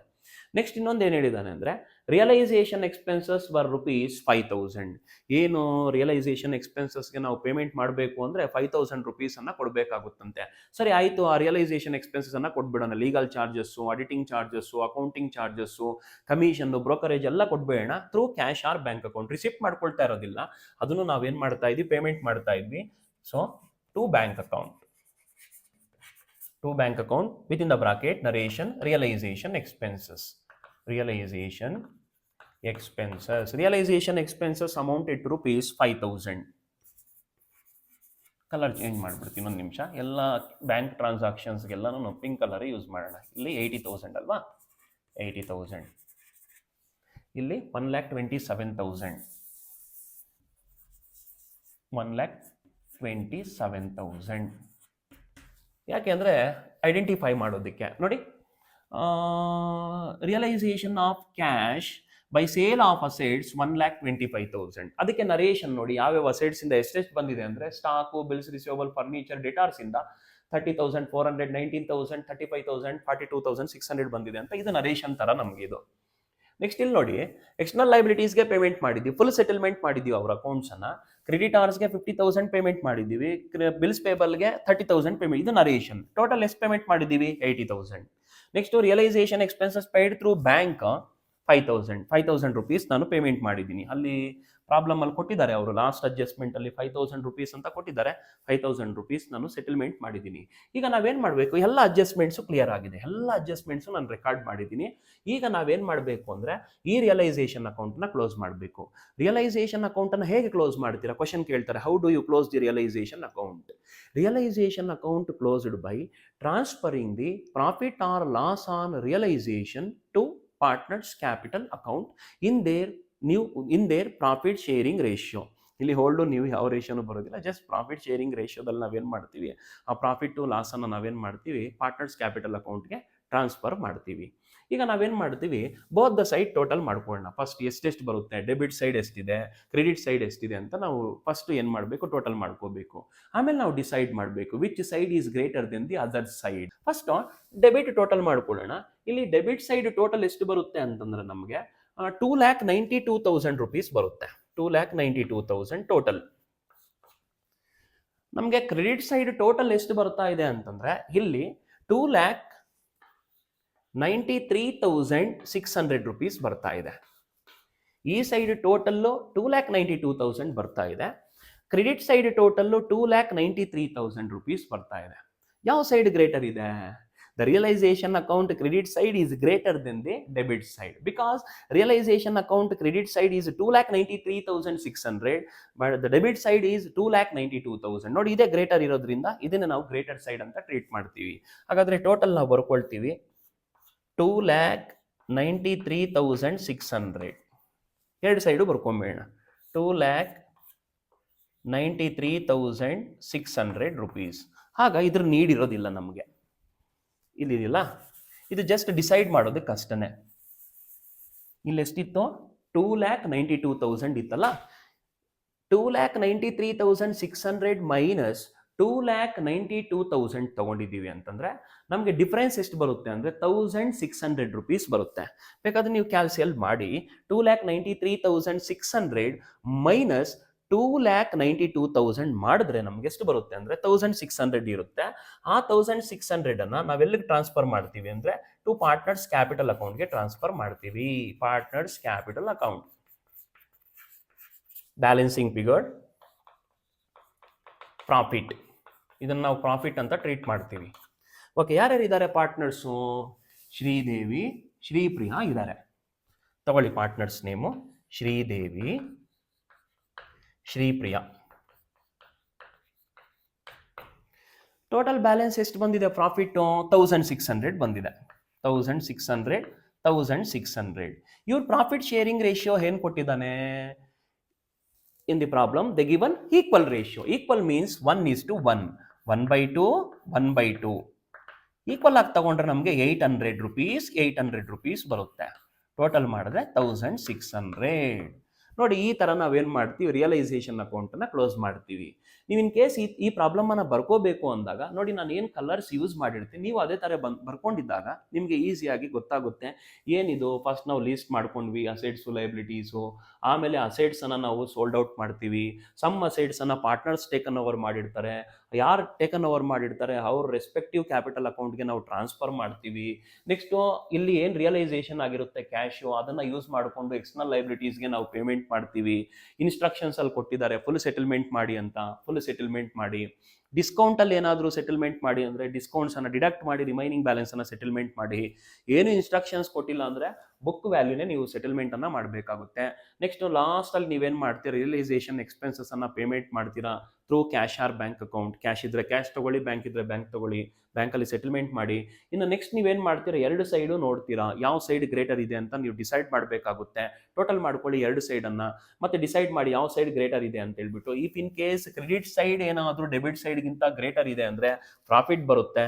ಡೆಬಿಟ್ ಸೈಡ್ ಏನಾದರೂ ಕ್ರೆಡಿಟ್ ಸೈಡ್ಗಿಂತ ಗ್ರೇಟರ್ ಇದೆ ಅಂದರೆ ನಮಗೆ ಲಾಸ್ ಬರುತ್ತೆ. ಆ ಏನು ಲಾಸು ಪ್ರಾಫಿಟ್ಟು ಏನು ಬಂದಿರುತ್ತೆ ಅದನ್ನು ನೀವೇನು ಮಾಡ್ತೀರಾ, ಪಾರ್ಟ್ನರ್ಸ್ ಕ್ಯಾಪಿಟಲ್ ಅಕೌಂಟ್ಗೆ ಟ್ರಾನ್ಸ್ಫರ್ ಮಾಡಿ. ಇನ್ಸ್ಟ್ರಕ್ಷನ್ಸನ್ನು ಫಾಲೋ ಮಾಡಿ, ಪ್ರಾಬ್ಲಮಲ್ಲಿ ಕೊಟ್ಟಿರ್ತಾರೆ. ಪ್ರಾಫಿಟ್ ಶೇರಿಂಗ್ ರೇಷಿಯೋ ಇತ್ತು ಅಂದರೆ ಪ್ರಾಫಿಟ್ ಶೇರಿಂಗ್ ರೇಷಿಯೋ ಫಾಲೋ ಮಾಡಿ. In case profit sharing ratio ಏನೂ ಇಲ್ಲ, ಅಗ್ರಿಮೆಂಟ್ ಸೈಲೆಂಟ್ ಆಗಿದೆ ಅಂದರೆ, ಪ್ರಾಬ್ಲಮ್ ಸೈಲೆಂಟ್ ಆಗಿದೆ ಅಂತಂದರೆ ಈಕ್ವಲ್ ರೇಷಿಯೋ ಫಾಲೋ ಮಾಡಿ. ನೆಕ್ಸ್ಟು ರಿಯಲೈಸೇಷನ್ ಅಕೌಂಟ್ ಕಂಪ್ಲೀಟ್ ಆದಮೇಲೆ, after the realisation account we have to prepare partners capital account and bank account. ಈಗ ಪಾರ್ಟ್ನರ್ಸ್ ಕ್ಯಾಪಿಟಲ್ ಅಕೌಂಟು ಮತ್ತು ಬ್ಯಾಂಕ್ ಅಕೌಂಟನ್ನು ಪ್ರಿಪೇರ್ ಮಾಡಬೇಕಾಗುತ್ತೆ. ಇಲ್ಲಿ ನಾವು ಎಕ್ಸ್ಟರ್ನಲ್ ಲೈಬಿಲಿಟೀಸ್ಗೆ ಕ್ಲಿಯರ್ ಮಾಡಿಬಿಟ್ಟಿದ್ದೀವಿ, ಕ್ರೆಡಿಟಾರ್ಸು ಮತ್ತು ಬಿಲ್ಸ್ ಪೇಬಲ್ಗೆ ಕ್ಲಿಯರ್ ಮಾಡಿಬಿಟ್ಟಿದ್ದೀವಿ. ಈಗ ಪಾರ್ಟ್ನರ್ಸ್ ಕ್ಲೈಮ್ಸ್ ಏನೇನು ಬರುತ್ತೆ, ಓಲ್ಡ್ ಬ್ಯಾಲೆನ್ಸ್ ಶೀಟಲ್ಲಿ ಏನೇನು ಕ್ಲೈಮ್ಸ್ ಇದೆ ಅವ್ರದ್ದು, ಮತ್ತು ರಿಯಲೈಸೇಷನ್ ಆಗೋ ಟೈಮಲ್ಲಿ ಅಂದರೆ ಡಿಸಲ್ಯೂಷನ್ ಆಗೋ ಟೈಮಲ್ಲಿ ಅವ್ರು ಯಾರಾದರೂ ಅಸೆಟ್ಸು ಲೈಬಿಲಿಟೀಸ್ ಏನಾದರೂ ಟೇಕನ್ ಓವರ್ ಮಾಡಿದಾರಾ, ಅವೆಲ್ಲ ಟ್ರಾನ್ಸ್ಫರ್ ಮಾಡೋಣ. ಎಷ್ಟು ಬ್ಯಾಲೆನ್ಸ್ ಅವ್ರಿಗೆ ಕೊಡಬೇಕಾಗುತ್ತೆ ಅನ್ನೋದನ್ನ ನಾವೀಗ ಅಸರ್ಟೈನ್ ಮಾಡೋಣ. Partners capital account is always starts with their opening capital on credit side as by balance brought down. ಯಾಕೆ ಕ್ರೆಡಿಟ್ ಸೈಡೇ ನಾವು ಸ್ಟಾರ್ಟ್ ಮಾಡ್ತೀವಿ ಕ್ಯಾಪಿಟಲ್ ಅನ್ನ ಅಂತಂದ್ರೆ, capital is A part of liabilities always starts with credit. ನೋಡಿ, ಇಲ್ಲಿ ನಾವೇನು ಮಾಡಿದ್ವಿ, credit Urs bills payable ಅನ್ನ ಬರೆದ್ವಲ್ಲ, ಯಾವ್ದು ಲಯಬಿಲಿಟೀಸ್ ಸೈಡ್ ಅಲ್ಲಿ ಇರೋದು ಬರ್ದಿರಲ್ವೋ ಅದನ್ನು ಕೂಡ ನಾವೇನ್ ಮಾಡ್ತೀವಿ, ಪಾರ್ಟ್ನರ್ಸ್ ಕ್ಲೈಮ್ಸ್ ಅಂತ ಟ್ರೀಟ್ ಮಾಡಿ ಅದನ್ನು ಕೂಡ ಕ್ರೆಡಿಟ್ ಸೈಡೇ ಬರೀಬೇಕಾಗುತ್ತೆ. ಈಗ ನೀವು ಬ್ಯಾಲೆನ್ಸ್ ಶೀಟ್ ಅನ್ನ ಅಬ್ಸರ್ವ್ ಮಾಡಬಹುದು, ಅಲ್ಲಿ ನಾವೇನ್ ಮಾಡಿದ್ವಿ, ಕ್ರೆಡಿಟ್ ಆರ್ಸು ಬಿಲ್ಸ್ ಪೇಬಲ್ ಅನ್ನ ಎಕ್ಸ್ಟರ್ನಲ್ ಲಯಬಿಲಿಟೀಸ್ ಅಂತ ಟ್ರೀಟ್ ಮಾಡಿದ್ವಿ. ರಿಸರ್ವ್ ಫಂಡು ಮತ್ತು ಕ್ಯಾಪಿಟಲ್ಸ್ ಅನ್ನು ನಾವು ಪಾರ್ಟ್ನರ್ಸ್ ಕ್ಯಾಪಿಟಲ್ ಐಟಮ್ಸ್ ಅಂತ ಹೇಳಿ ಪಾರ್ಟ್ನರ್ಸ್ ಕ್ಯಾಪಿಟಲ್ ಐಟಮ್ಸ್ ಅಂಡರ್ ಅಲ್ಲಿ ನಾವು ರೆಕಾರ್ಡ್ ಮಾಡ್ತಾ ಇದ್ದೀವಿ. ಈಗ ಅವ್ರ ಓಪನಿಂಗ್ ಕ್ಯಾಪಿಟಲ್ ಎಷ್ಟಿದೆಯಪ್ಪ ಅಂದರೆ, as per last year balance sheet ಎಷ್ಟಿದೆ ಅಂತಂದ್ರೆ 75,000 ಶ್ರೀದೇವಿ ಕ್ಯಾಪಿಟಲ್ ಇದೆ. ಶ್ರೀಪ್ರಿಯಾ ಕ್ಯಾಪಿಟಲ್ ಎಷ್ಟಿದೆ ಅಂದರೆ 60,000 rupees ಇದೆ. ಅದನ್ನು ನೀವು ಬ್ರಿಂಗ್ ಡೌನ್, ಅದನ್ನು ಬ್ರಾಟ್ ಮಾಡ್ಕೊಳ್ಳಿ, ಓಲ್ಡ್ ಬ್ಯಾಲೆನ್ಸ್ ಶೀಟಿಂದ ತಗೊಬಂದು ಇಲ್ಲಿ ಬರೀರಿ. Next, their share of reserve fund ಅಂತ ಎನಿ ರಿಸರ್ವ್ಸ್ ಯಾವುದಾದ್ರೂ ಕೊಡಲಿ, ರಿಸರ್ವ್ ಫಂಡು, ಜನರಲ್ ರಿಸರ್ವ್ಸ್ ಅಂತ ಕೊಟ್ಟಿರ್ತಾರೆ, ಯಾವುದಾದ್ರೂ ಕೊಡಲಿ, ತಗೊಬಂದು ಅದನ್ನು ಇಲ್ಲಿ ಡಿಸ್ಟ್ರಿಬ್ಯೂಟ್ ಮಾಡಿ. ರಿಸರ್ವ್ಸ್ ಎಷ್ಟಿದೆಯಪ್ಪ ಅಂದರೆ ಟೋಟಲ್ 10,000 rupees ಇದೆ ಬ್ಯಾಲೆನ್ಸ್ ಶೀಟಲ್ಲಿ. ಅದನ್ನು ನಾವು ಈಕ್ವಲ್ ಆಗಿ ಡಿವೈಡ್ ಮಾಡಿದೆ, ಯಾಕಂದರೆ ಅವರು ಪ್ರಾಫಿಟ್ ಶೇರಿಂಗ್ ರೇಷಿಯೋ ಈಕ್ವಲ್ ಇದೆ. ಅದಕ್ಕೆ ನಾವೇನು ಮಾಡೋಣ, 5,000 ಡಿಸ್ಟ್ರಿಬ್ಯೂಟ್ ಮಾಡೋಣ ಈಕ್ವಲ್ ಆಗಿ. 10,000 ಇಂಟು ಇಲ್ಲಿ ಬರೀಬೇಕಂದ್ರೆ ನೀವು ಕ್ಯಾಲ್ಕುಲೇಷನ್ಸ್ 10,000 ಇಂಟು 1/2 ಇಂಟು 1/2 ಈಕ್ವಲ್ ಆಗಿ ಡಿವೈಡ್ ಮಾಡಿಕೊಂಡಾಗ 5,000 rupees ಬರುತ್ತೆ. Then their share of profit and loss. In this problem they didn't given the profit and loss on the liability side and also asset side. ಅವರೇನು ಕೊಟ್ಟಿಲ್ಲ. In this problem there is no P&L, profit and loss ಇಲ್ಲ. ಅದಕ್ಕೆ ಅದನ್ನ ನೀವು ignore ಮಾಡಿ, ಬಿಟ್ಬಿಡಿ ಅದನ್ನ. Next ಇನ್ನ ಏನಾದರೂ ಪಾರ್ಟ್ನರ್ಸ್ ರಿಲೇಟೆಡ್ ಐಟಮ್ಸ್ ಏನಾದರೂ ಬ್ಯಾಲೆನ್ಸ್ ಶೀಟ್ ಅಲ್ಲಿ ಇದೆಯಾ ಅಂದ್ರೆ ಇಲ್ಲ. ನೋಡಿ, ಇವೆರಡನ್ನು ಇಲ್ಲಿ ರೆಕಾರ್ಡ್ ಮಾಡಿದ್ವಿ ನಾವು. ಪಾರ್ಟ್ನರ್ಸ್ ರಿಲೇಟೆಡ್ ಐಟಮ್ಸ್ ಅಂತ ಕ್ಯಾಪಿಟಲ್ ಅಕೌಂಟ್ ಅಲ್ಲಿ ರೆಕಾರ್ಡ್ ಮಾಡಿದ್ವಿ. ಇನ್ನೆರಡು ಲೈಬಿಲಿಟೀಸ್ ಇತ್ತು ಟಾಪ್ ಅಲ್ಲಿ, ಕ್ರೆಡಿಟಾರ್ಸ್ ಮತ್ತೆ ಬಿಲ್ಸ್ ಪೇಬಲ್. ಅವು ಎಕ್ಸ್ಟರ್ನಲ್ ಅಂತ ಏನ್ ಮಾಡಿದ್ವಿ, ರಿಯಲೈಸೇಷನ್ ಅಕೌಂಟ್ ಅಲ್ಲಿ ರೆಕಾರ್ಡ್ ಮಾಡಿದ್ವಿ. ಟೋಟಲ್ ಆಗಿ ಲೈಬಿಲಿಟೀಸ್ ಸೈಡ್ ಕ್ಲಿಯರ್ ಆಗೋಯ್ತು. ಬನ್ನಿ ಈಗ ಇನ್ನು ಪಾರ್ಟ್ನರ್ಸ್ ರಿಲೇಟೆಡ್ ಐಟಮ್ಸ್ ಯಾವ್ದಾದ್ರು ಇದೆಯಾ ಅಂತಂದ್ರೆ ನಾವು ರಿಯಲೈಸೇಷನ್ ಅಕೌಂಟ್ ಅನ್ನ ಅಬ್ಸರ್ವ್ ಮಾಡಬೇಕಾಗುತ್ತೆ. ಯಾಕೆ ರಿಯಲೈಸೇಷನ್ ಅಕೌಂಟ್ ಅನ್ನ ನೋಡ್ಬೇಕು ನಾವು ಅಂದ್ರೆ ಎಲ್ಲಾ ಅಡ್ಜಸ್ಟ್ಮೆಂಟ್ಸ್ ಇದ್ರಲ್ಲಿ ನಾವು ಇನ್ಕಾರ್ಪೊರೇಟ್ ಮಾಡಿರ್ತೀವಿ. ಅದಕ್ಕೆ ನಾನು ಪ್ರಾಬ್ಲಮ್ ಅನ್ನ ನೀಟಾಗಿ ರೈಸ್ ಮಾಡಿಬಿಟ್ಟಿದ್ದೀನಿ. ಇದೊಂದಿದ್ರೆ ಸಾಕು ನಮ್ಗೆ ಈ ಡಾಕ್ಯುಮೆಂಟ್. ಈಗ ಇದನ್ನ ನಾವು ರೆಫರ್ ಮಾಡಿದೀವಿ ಅಂದ್ರೆ ಈಸಿಯಾಗಿ ನಾವು ಎರಡು ಅಕೌಂಟ್ಸ್ ಅನ್ನ ಕ್ಲೋಸ್ ಮಾಡಬಹುದು. ಪ್ಲಸ್ ಬ್ಯಾಲೆನ್ಸ್ ಶೀಟ್ ಇರಬೇಕು, ಓಲ್ಡ್ ಬ್ಯಾಲೆನ್ಸ್ ಶೀಟ್. ಸರಿ, ಈಗ ನೋಡಿ ಇಲ್ಲಿ ಬೈ ಶ್ರೀದೇವಿಸ್ ಕ್ಯಾಪಿಟಲ್ ಅಕೌಂಟ್ ಅಂತ ಇದೆ. ಅಂದ್ರೆ ಗೊತ್ತಾಗ್ತಾ ಇದೆ realisation account credit by Sridevi's capital account 60,000. Next again realisation account credit by Sripriya's capital account. ಇಲ್ಲಿ ಪಾರ್ಟ್ನರ್ಸ್ ಏನಾಗಿದ್ದಾರೆ ಅಂದ್ರೆ ಬೈ ಆಗ್ತಾ ಇದ್ದಾರೆ. ಇಬ್ಬರು ಪಾರ್ಟ್ನರ್ಸ್ ಏನಾಗಿದ್ದಾರೆ, ಡೆಬಿಟ್ ಆಗ್ತಾ ಇದ್ದಾರೆ. ಹಾಗಾದ್ರೆ ರಿಯಲೈಸೇಷನ್ ಏನಾಗುತ್ತೆ, ಕ್ರೆಡಿಟ್ ಆಗುತ್ತೆ. ಅದಕ್ಕೆ ನೋಡಿ, ಪಾರ್ಟ್ನರ್ಸು ರಿಯಲೈಸೇಷನ್ ಅಕೌಂಟ್ ಅಲ್ಲಿ ಬೈ ಆಗಿದ್ರೆ ಪಾರ್ಟ್ನರ್ಸ್ ಕ್ಯಾಪಿಟಲ್ ಅಕೌಂಟ್ ಅಲ್ಲಿ ರಿಯಲೈಸೇಷನ್ ಏನಾಗುತ್ತಪ್ಪ ಅಂದ್ರೆ 2 ಆಗುತ್ತೆ. ಯಾಕೆಂದ್ರೆ ಅಲ್ಲಿ ಇರೋದು ಎರಡೇ aspects, debit aspect, credit aspect ಇರುತ್ತೆ. ಇವರು ಇಲ್ಲಿ ಡೆಬಿಟ್ ಆಗ್ತಾ ಇದ್ದಾರೆ ಅಂದ್ರೆ, ಬೈ ಆಗ್ತಾ ಇದ್ದಾರೆ ಅಂದ್ರೆ ರಿಯಲೈಸೇಷನ್ ಏನಾಗಬೇಕು, ಪಾರ್ಟ್ನರ್ಸ್ ಕ್ಯಾಪಿಟಲ್ ಅಕೌಂಟ್ ಅಲ್ಲಿ 2 ಆಗಬೇಕು. ಅದಕ್ಕೆ ನಾನು ಇಲ್ಲಿ ಬರೀತೀನಿ to realisation account. To realization account, assets taken over by Sridevi and Shripriya. Sridevi took over buildings and Shripriya took over motor car.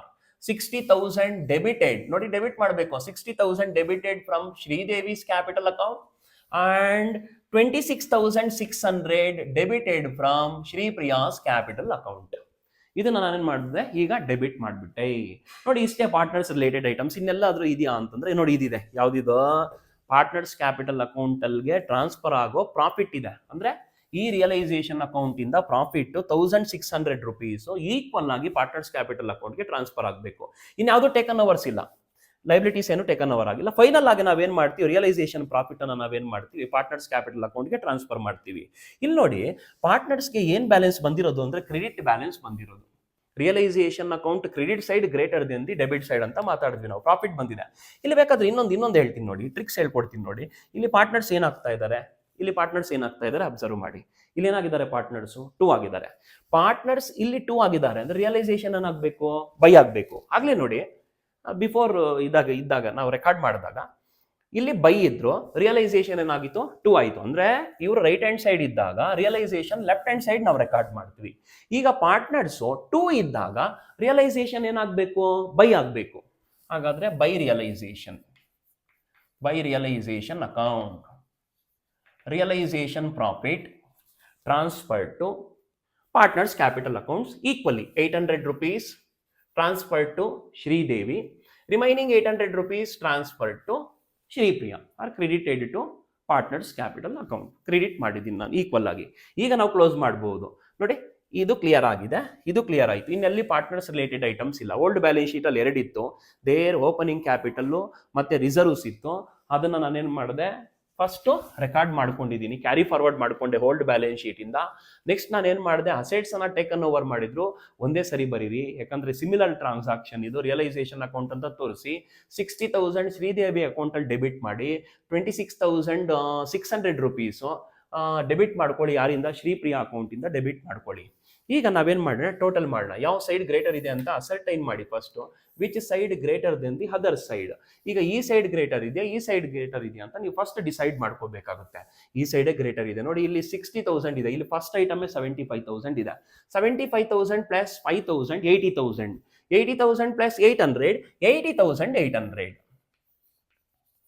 Next ಇದು ಟೋಟಲ್ ಮಾಡಿದಾಗ 60 ಪ್ಲಸ್ 5,000 65,000 ಪ್ಲಸ್ 800 65,800. ಈಗ ಡಿಡಕ್ಟ್ ಮಾಡಿ transfer ಮಾಡ್ಕೊಂಬೇಡ. First 80,800 65,800. 80,800 minus 60,000.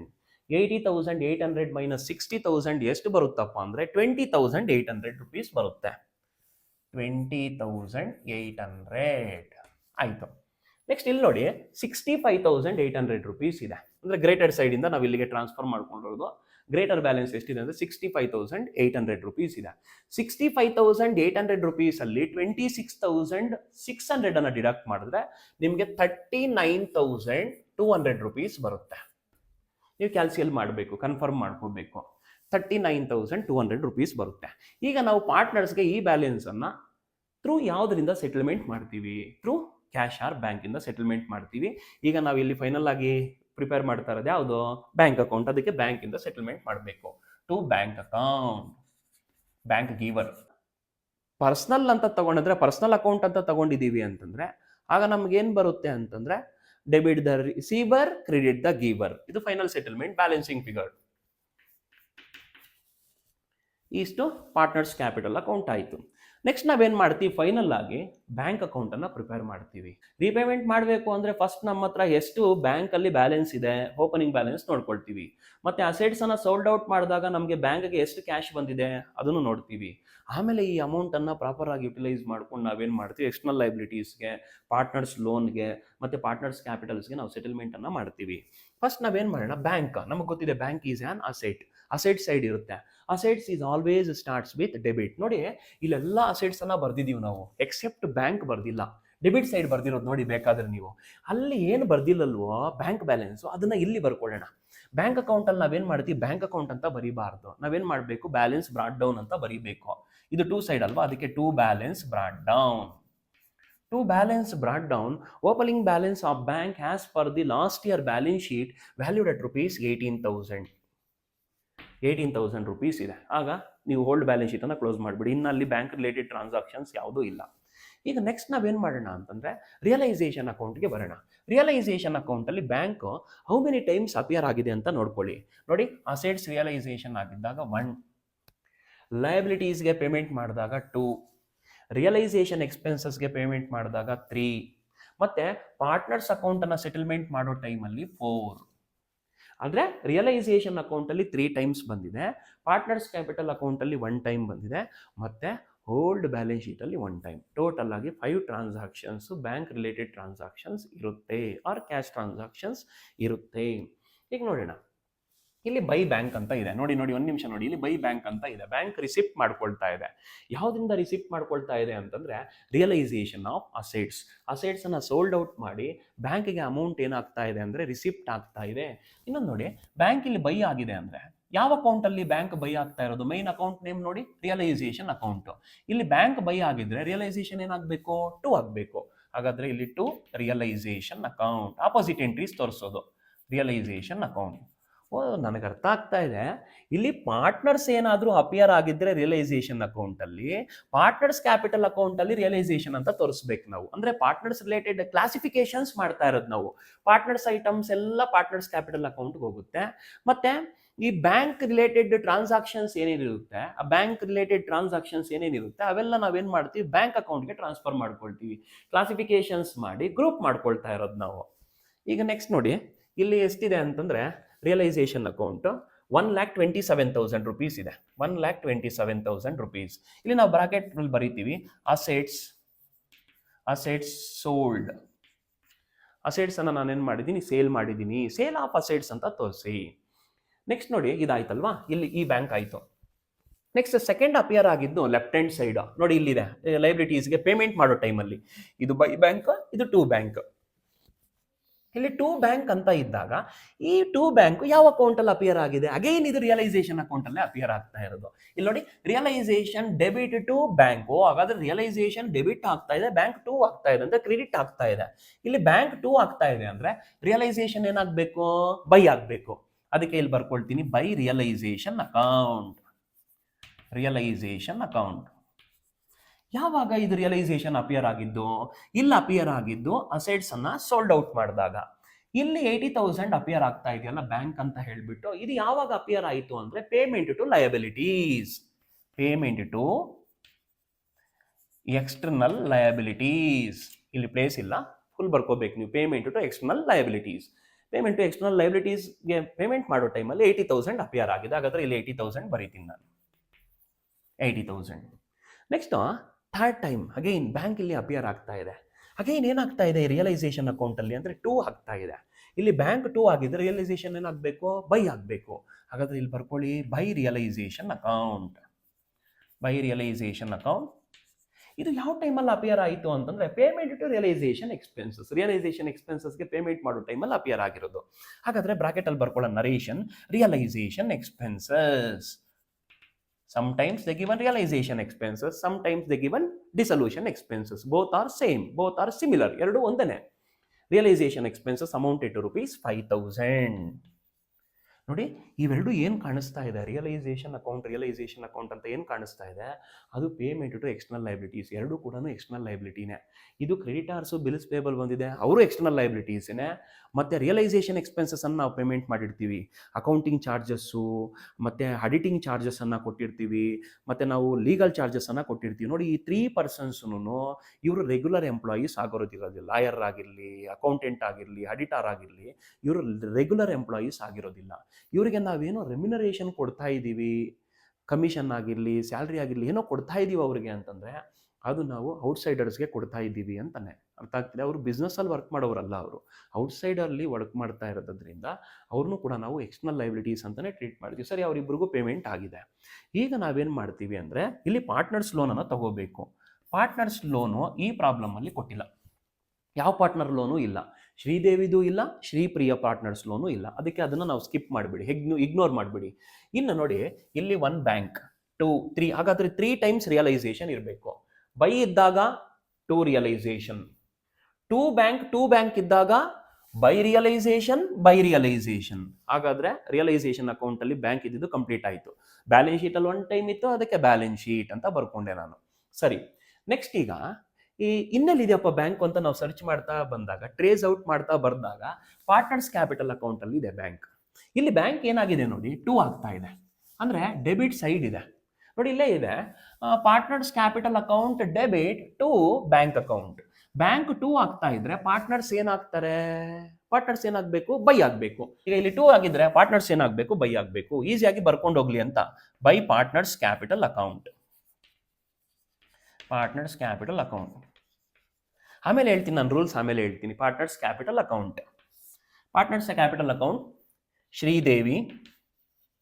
ಶ್ರೀದೇವಿ's clear balance 20,800. Shripriya's clear balance, Shripriya's clear balance 39,200. 39,200. Total it will become 20,800 plus 39,200. Total it will become 60,000 ಆಗುತ್ತೆ. ಈಗ rules ಹತ್ರ ಬರೋಣ. ನೀವೇನು sir ಬ್ಲೈಂಡಾಗಿ ಹೇಳ್ಬಿಟ್ರೆ, ಇಲ್ಲೇನಾದ್ರು ಬೈ ಇದ್ದಾಗ 2 ಬರೆದು ಬಿಡ್ಬೇಕಂತೆ, 2 ಇದ್ದಾಗ ಬೈ ಬರೆದು ಬಿಡ್ಬೇಕಂತೆ ಅಂತ ನೀವು ಹೇಳ್ತಾ ಇದ್ವಿ. ಒಂದು ನಿಮಿಷ ನೋಡಿ, ನಾವು ಡಿಸಲ್ಯೂಷನ್ ಪ್ರೊಸೆಸ್ಸಲ್ಲಿ ರಿಯಲೈಸೇಷನ್ ಅಂದರೆ ಏನಂತ ಈಗ ಹೇಳ್ತಾ ಇದ್ವಿ ಅಂತಂದರೆ, ಅಂದರೆ ಅಪ್ಲಿಕೇಶನ್ ಆಫ್ ಅಸೆಟ್ಸ್ ಅಂತ ಬಂದಿತ್ತಲ್ವಾ. ಈ ಅಪ್ಲಿಕೇಶನ್ ಆಫ್ ಅಸೆಟ್ಸ್ ಅಂತ ಬಂದಿದ್ದಾಗ ನಾವೇನು ಹೇಳಿದ್ವಿ ಅಂದರೆ proper utilisation of assets, realisation of cash by sale of assets. Whatever the amounts realised from the sale of assets, that value, that amount utilized for the purpose of payment to liabilities. Payment to liabilities ಅಂತ ಬಂದಿದೆ ಅಂತಂದಾಗ ಯಾರಿಗೆ first settlement ಅನ್ನ ಮಾಡಬೇಕಾಗುತ್ತೆ. ನಾವು already theory concept ಅಲ್ಲಿ discuss ಮಾಡಿದ್ವಿ. First ನಾವು ಯಾರಿಗೆ ಸೆಟಲ್ಮೆಂಟ್ ಮಾಡ್ತೀವಿ ಅಂದರೆ ಪೇಮೆಂಟ್ ಟು ಎಕ್ಸ್ಟರ್ನಲ್ ಲಯಬಿಲಿಟೀಸ್, ಔಟ್ಸೈಡರ್ಸ್ಗೆ ಸೆಟಲ್ಮೆಂಟ್ ಮಾಡ್ತೀವಿ. Next payment to partners loan, ಪಾರ್ಟ್ನರ್ಸ್ ಲೋನ್ಗೆ ನಾವೇನು ಮಾಡ್ತೀವಿ, ರೀಪೇಮೆಂಟ್ ಅನ್ನ ಮಾಡ್ತೀವಿ. ಇನ್ನು ಉಳ್ಕೊಂಡಿರೋ ಅಮೌಂಟಲ್ಲಿ ನಾವೇನು ಮಾಡ್ತೀವಿ, ಪಾರ್ಟ್ನರ್ಸ್ ಕ್ಯಾಪಿಟಲ್ಸನ್ನು ಸೆಟಲ್ಮೆಂಟನ್ನು ಮಾಡ್ತೀವಿ. ಪೇಮೆಂಟ್ ಮಾಡ್ತಾ ಇರೋದಲ್ವಾ, ಪೇಮೆಂಟ್ ಮಾಡ್ತಾ ಇದ್ದೀವಿ ಅಂದರೆ ನಾವು ಅದನ್ನು ಕ್ರೆಡಿಟ್ ಸೈಡೇ ತೋರಿಸ್ಬೇಕಾಗುತ್ತೆ. Debit the receiver, credit the giver ಅಂತ ತಗೊಳ್ಳಿ. ಇನ್ ಕೇಸ್ ಅದನ್ನು ಪರ್ಸನಲ್ ಅಂತ ಟ್ರೀಟ್ ಮಾಡಿದ್ದೀರಾ ಅಂತಂದರೆ, ಇದನ್ನು ನೀವು ಅಸೆಟ್ ಅಂತ ಟ್ರೀಟ್ ಮಾಡಿದ್ದೀರಾ ಅಂತಂದಾಗ ಡೆಬಿಟ್ ಸೈಡ್ ರಿಸಿಪ್ಟ್ ಸೈಡ್ ಬರುತ್ತೆ, ಕ್ರೆಡಿಟ್ ಸೈಡು ಪೇಮೆಂಟ್ ಸೈಡ್ ಬರುತ್ತೆ. ಈಗ ಏನೇನು ರಿಸಿಪ್ಟ್ ಮಾಡ್ಕೊಂಡ್ವಿ, ಲಾಸ್ಟ್ ಇಯರಿಂದ ಕ್ಯಾರಿ ಫಾರ್ವರ್ಡ್ ಆಯಿತು ಓಪನಿಂಗ್ ಬ್ಯಾಲೆನ್ಸು, ಮತ್ತು ಅಸೆಟ್ಸನ್ನು ಸೋಲ್ಡ್ ಔಟ್ ಮಾಡಿದಾಗ ನಮಗೆ ಕ್ಯಾಶ್ ಬಂದಿದೆ 1,20,000, ಇದು ರಿಸಿಪ್ಟ್ಸನ್ನು ಪ್ರೆಸೆಂಟ್ ಮಾಡುತ್ತೆ debit side cash. Payment side ಏನು ಅಂದರೆ ಕ್ರೆಡಿಟ್ ಸೈಡ್ ಏನು ತೋರಿಸ್ತಾ ಇದೆ ಅಂದರೆ ಪೇಮೆಂಟ್ಸನ್ನು ತೋರಿಸುತ್ತೆ. ಎಕ್ಸ್ಟರ್ನಲ್ ಲೈಬಿಲಿಟೀಸ್ಗೆ ಪೇಮೆಂಟ್ ಮಾಡಿರೋದು ಮತ್ತು ರಿಯಲೈಸೇಷನ್ ಎಕ್ಸ್ಪೆನ್ಸಸ್ಗೆ ಇವೆರಡು ಎಕ್ಸ್ಟರ್ನಲ್ ಲೈಬಿಲಿಟೀಸ್ಗೆ. ಪಾರ್ಟ್ನರ್ ಲೋನ್ ಏನಾದರೂ ಇದ್ದಾಗ ಅದಕ್ಕೆ ರಿಪೇಮೆಂಟ್ ಮಾಡೋದಕ್ಕೆ ಯೂಸ್ ಮಾಡ್ತೀವಿ ಕ್ಯಾಶನ್ನು, ಮತ್ತು ಪಾರ್ಟ್ನರ್ಸ್ ಕ್ಯಾಪಿಟಲ್ಸನ್ನು ಸೆಟಲ್ಮೆಂಟ್ ಮಾಡ್ತೀವಿ. ಈಗ ನಾವು ಟೋಟಲ್ ಮಾಡಿದ್ದೀವಿ ಅಂದರೆ ಬೋತ್ ದ ಸೈಡು ಈಕ್ವಲ್ ಆಗಿ ಬರುತ್ತೆ, ಟ್ಯಾಲಿ ಆಗುತ್ತೆ, 100% ಟ್ಯಾಲಿ ಆಗುತ್ತೆ. ಎಷ್ಟು ಬರುತ್ತಪ್ಪ ಅಂತಂದರೆ 1,45,000 ಬರುತ್ತೆ. Credit balance 1,45,000, debit balance also 1,45,000 ಬರುತ್ತೆ. ನಮ್ಮ ಹತ್ರ ಏನು ಕ್ಯಾಶ್ ಇತ್ತು 1,45,000 ಅದನ್ನು ನಾವೇನು ಮಾಡಿದ್ವಿ, ಫುಲ್ ಲೈಬಿಲಿಟೀಸ್ಗೆ ಕ್ಲಿಯರ್ ಮಾಡೋದಕ್ಕೆ ಯೂಸ್ ಮಾಡ್ಕೊಂಡಿದ್ವಿ. ಎಕ್ಸ್ಟರ್ನಲ್ ಲೈಬಿಲಿಟೀಸು ಮತ್ತು ಇಂಟರ್ನಲ್ ಲೈಬಿಲಿಟೀಸ್, ಫುಲ್ ಲೈಬಿಲಿಟೀಸ್ ಎಲ್ಲನೂ ಕ್ಲಿಯರ್ ಆಗಿದೆ. ಇದು ಇಷ್ಟು ಈ ಥರ ತೋರಿಸಿದ್ದೀವಿ ನಾವು. ಇನ್ನೊಂದು ನೀವು ಅಬ್ಸರ್ವ್ ಮಾಡ್ತಾ ಇರ್ಬೋದು, ಸಿಂಪಲ್ ಟ್ರಿಕ್ಸ್ ಏನಪ್ಪ ಅಂತಂದರೆ ಇಲ್ಲೆಲ್ಲ ನಾವು ಏನು ಯೂಸ್ ಮಾಡಿದ್ದೀವಿ ಅಂದರೆ ಬ್ಯಾಲೆನ್ಸ್ ಶೀಟಲ್ಲಿ ನೋಡಿ, ಬ್ಯಾಲೆನ್ಸ್ ಶೀಟಲ್ಲಿ ಲೆಫ್ಟ್ ಹ್ಯಾಂಡ್ ಸೈಡ್ ಇರೋದನ್ನು ರೈಟ್ ಹ್ಯಾಂಡ್ ಸೈಡ್ ಬರ್ಕೊಂಡ್ವಿ, ರೈಟ್ ಹ್ಯಾಂಡ್ ಸೈಡ್ ಇರೋದನ್ನು ಲೆಫ್ಟ್ ಹ್ಯಾಂಡ್ ಸೈಡ್ ಬರ್ಕೊಂಡ್ವಿ ಬ್ಯಾಲೆನ್ಸ್ ಶೀಟಲ್ಲಿ ಇರೋದನ್ನು. ಮತ್ತೆ ಅಗೈನ್ ಏನು ಮಾಡಿದ್ವಿ ನಾವು ಅಂದರೆ ಈ ರಿಯಲೈಸೇಷನ್ ಅಕೌಂಟ್ ಹತ್ರ ಬಂದ್ವಿ. ಇಲ್ಲಿ ರಿಯಲೈಸೇಷನ್ ಅಕೌಂಟಲ್ಲಿ ಬ್ಯಾಂಕ್ ಅಂತಾನೂ ಕಾಣಿಸಿದೆ, ಪಾರ್ಟ್ನರ್ಸ್ ಅಂತಾನೂ ಕಾಣಿಸ್ತಾ ಇದೆ. ಫಸ್ಟ್ ಪಾರ್ಟ್ನರ್ಸ್ ಹತ್ರ ಬರೋಣ. ಪಾರ್ಟ್ನರ್ಸು ರೈಟ್ ಹ್ಯಾಂಡ್ ಸೈಡ್ ಇದ್ದಾಗ ಅದನ್ನು ತಗೊಬಂದು ನಾವು ಲೆಫ್ಟ್ ಹ್ಯಾಂಡ್ ಸೈಡ್ ಬರ್ಕೊಂಡಿದ್ವಿ. ಅರ್ಥ ಆಗ್ತಾ ಇದೆಯಾ? ರಿವರ್ಸ್ ಮಾಡ್ತಾ ಇದ್ದೀವಿ ನಾವು.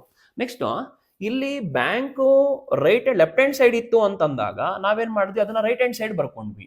ಬ್ಯಾಂಕು ರೈಟ್ ಹ್ಯಾಂಡ್ ಸೈಡ್ ಇತ್ತು, ಅದನ್ನ ನಾವು ಲೆಫ್ಟ್ ಹ್ಯಾಂಡ್ ಸೈಡ್ ಬರ್ಕೊಂಡ್ವಿ. ನೋಡಿ ಬೇಕಾದ್ರೆ ನೀವು ಇಲ್ಲಿ 1,27,000 ಯಾವ ಸೈಡ್ ಇದೆ, ರೈಟ್ ಹ್ಯಾಂಡ್ ಸೈಡ್ ಇದೆ. ಅದನ್ನ ನಾವೆಲ್ಲಿ ಬರ್ಕೊಂಡಿದ್ದೀವಿ, ಲೆಫ್ಟ್ ಹ್ಯಾಂಡ್ ಸೈಡ್ ಬರ್ಕೊಂಡಿದ್ದೀವಿ. ಇಲ್ಲಿ ಬ್ಯಾಂಕ್ ಅಂತ ಇದೆ, ಬಟ್ ಇಲ್ಲಿ ಏನು ಬರ್ಕೊಂಡಿದ್ದೀವಿ, ಆಪೋಸಿಟ್ ಎಂಟ್ರಿ ರಿಯಲೈಸೇಷನ್ ಅಂತ ಬರ್ಕೊಂಡಿದ್ದೀವಿ. ಯಾಕಂದ್ರೆ ಇದು ಪ್ಲೇಸ್ಮೆಂಟ್ ಎಲ್ಲಿದೆಪ್ಪ ಅಂದ್ರೆ ರಿಯಲೈಸೇಷನ್ ಅಕೌಂಟ್ ಅಲ್ಲಿ ಇದೆ. ಬ್ಯಾಂಕ್ ಬೈ ಆಗಿದೆ ಅಂದ್ರೆ ರಿಯಲೈಸೇಷನ್ 2 ಆಗಬೇಕು.